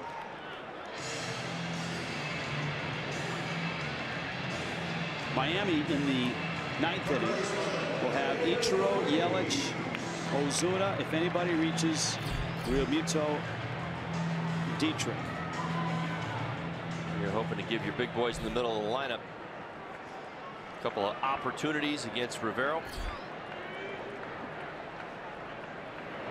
Here's Freeze. Meanwhile, if you're Clint Hurdle, you have to feel pretty good about the matchup there, because you've got Rivero, who's throwing 99 against at least a couple of lefty bats to start. Ichiro. Yelich may be better built to handle that. And then Ozuna. Freeze knocks it into the seats. He's 0 for 3 in the ball game. Yeah, that's the formula that manager Clint Hurdle's trying to get to. He's got dominant arms at the end of the game. He's got to get to him, though. It's been plaguing them of late. Was that bridge? It's what happened to him in Baltimore. Bullpen imploded before they were able to get to those two guys. We've seen so far in the first 2 games of this series, and even today, the starting pitching not being what the Pirates are used to getting.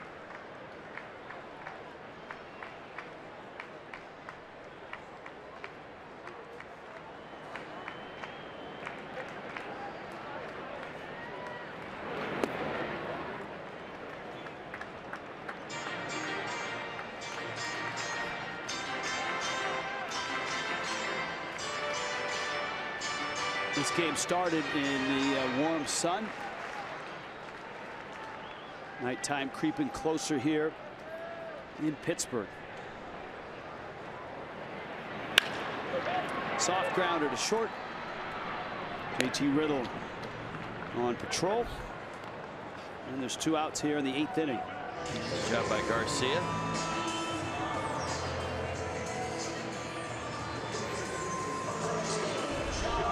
MLB.TV Premium is the #1 mobile app for live Major League Baseball. Stay connected with a fully customizable experience. Game day, video highlights, radio broadcast, StatCast news, all of that. Download MLB.com at bat today.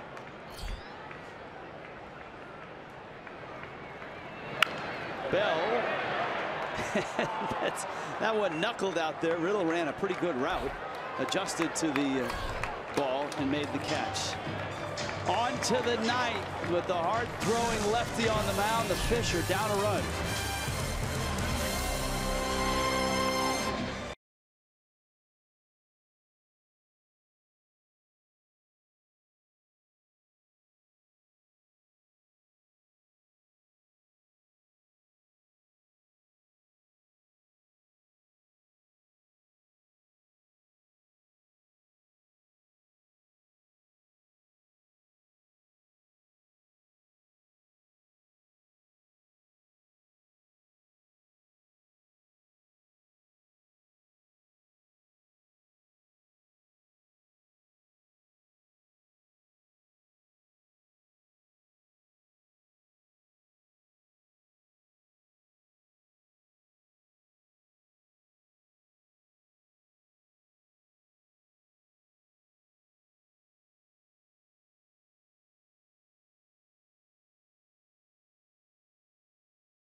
The boats are starting to get out, get in and around Pittsburgh. Rich Waltz along with Todd Hollingsworth here at PNC Park. So this wild game has come down to the 9th. Miami is down a run.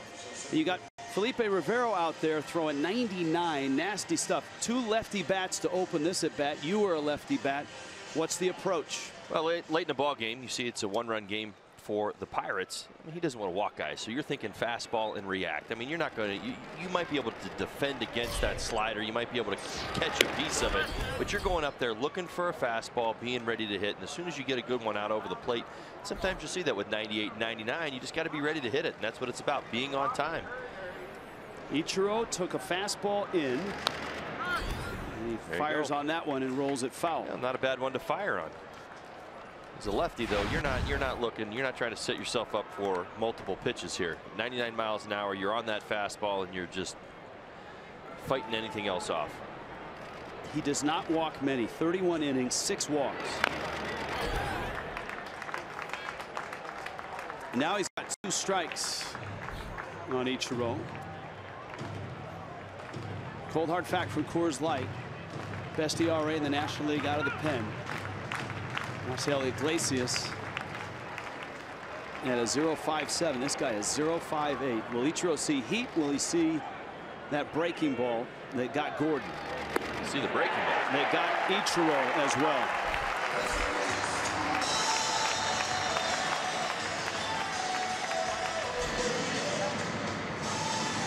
An uncomfortable ride for the lefty hitters. Now, most certainly saves that slider for last, but puts it down in the zone. That's exactly where you want. He's looking for a swing and a miss. Worst case scenario, it's a ball down in the dirt. He's not looking to just throw it over the plate above the knees. Trying to bury it. As a left-handed hitter, you got to be ready for that fastball. 100 on that fastball. 5 of 41 are left-handed hitters against Felipe Rivero this year. I bet a few of those are infield hits as well. That's a strike. Yelich didn't like the call. Quite consistent over there at third base, Sam Holbrook. I don't think he's given a safe call yet today on a hitter, on a check swing. Has he? If you blink, you're getting a strike. And Yelich got a breaking ball. This guy looks just absolutely nasty. He is. For a left-handed bat. Here comes Ozuna now. Well, that's been the great debate around here, and I know it's been a hot topic of conversation that, you know, the closer's role had been quite unsettling with Watson of late. And why isn't Rivero getting more of an opportunity? This guy's been electric. He struck out all 3 that he's faced. All 3, though, lefty bats. Gordon, Ichiro, Yelich. And here is Ozuna, who's doubled twice. Miami down to their last out. And fastball races outside. One thing I've talked about since getting to meet Marcell Ozuna way back in spring training is this guy can hit a fastball. He can turn one around with anybody in the game. And that's a strike. That's changeup. That's the first changeup we've seen out of him.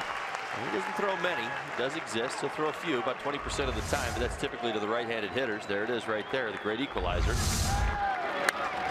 Ozuna out to Harrison, and the Pirates, who came from behind, will get this ball game. A real tough one to take for the Fish. 7-6 is the final.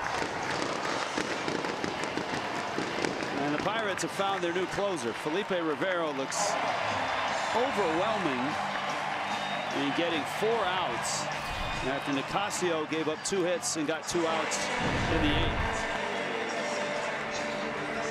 From the studio, Marlins Live postgame is coming up. 7-6 here. Pirates get game 3.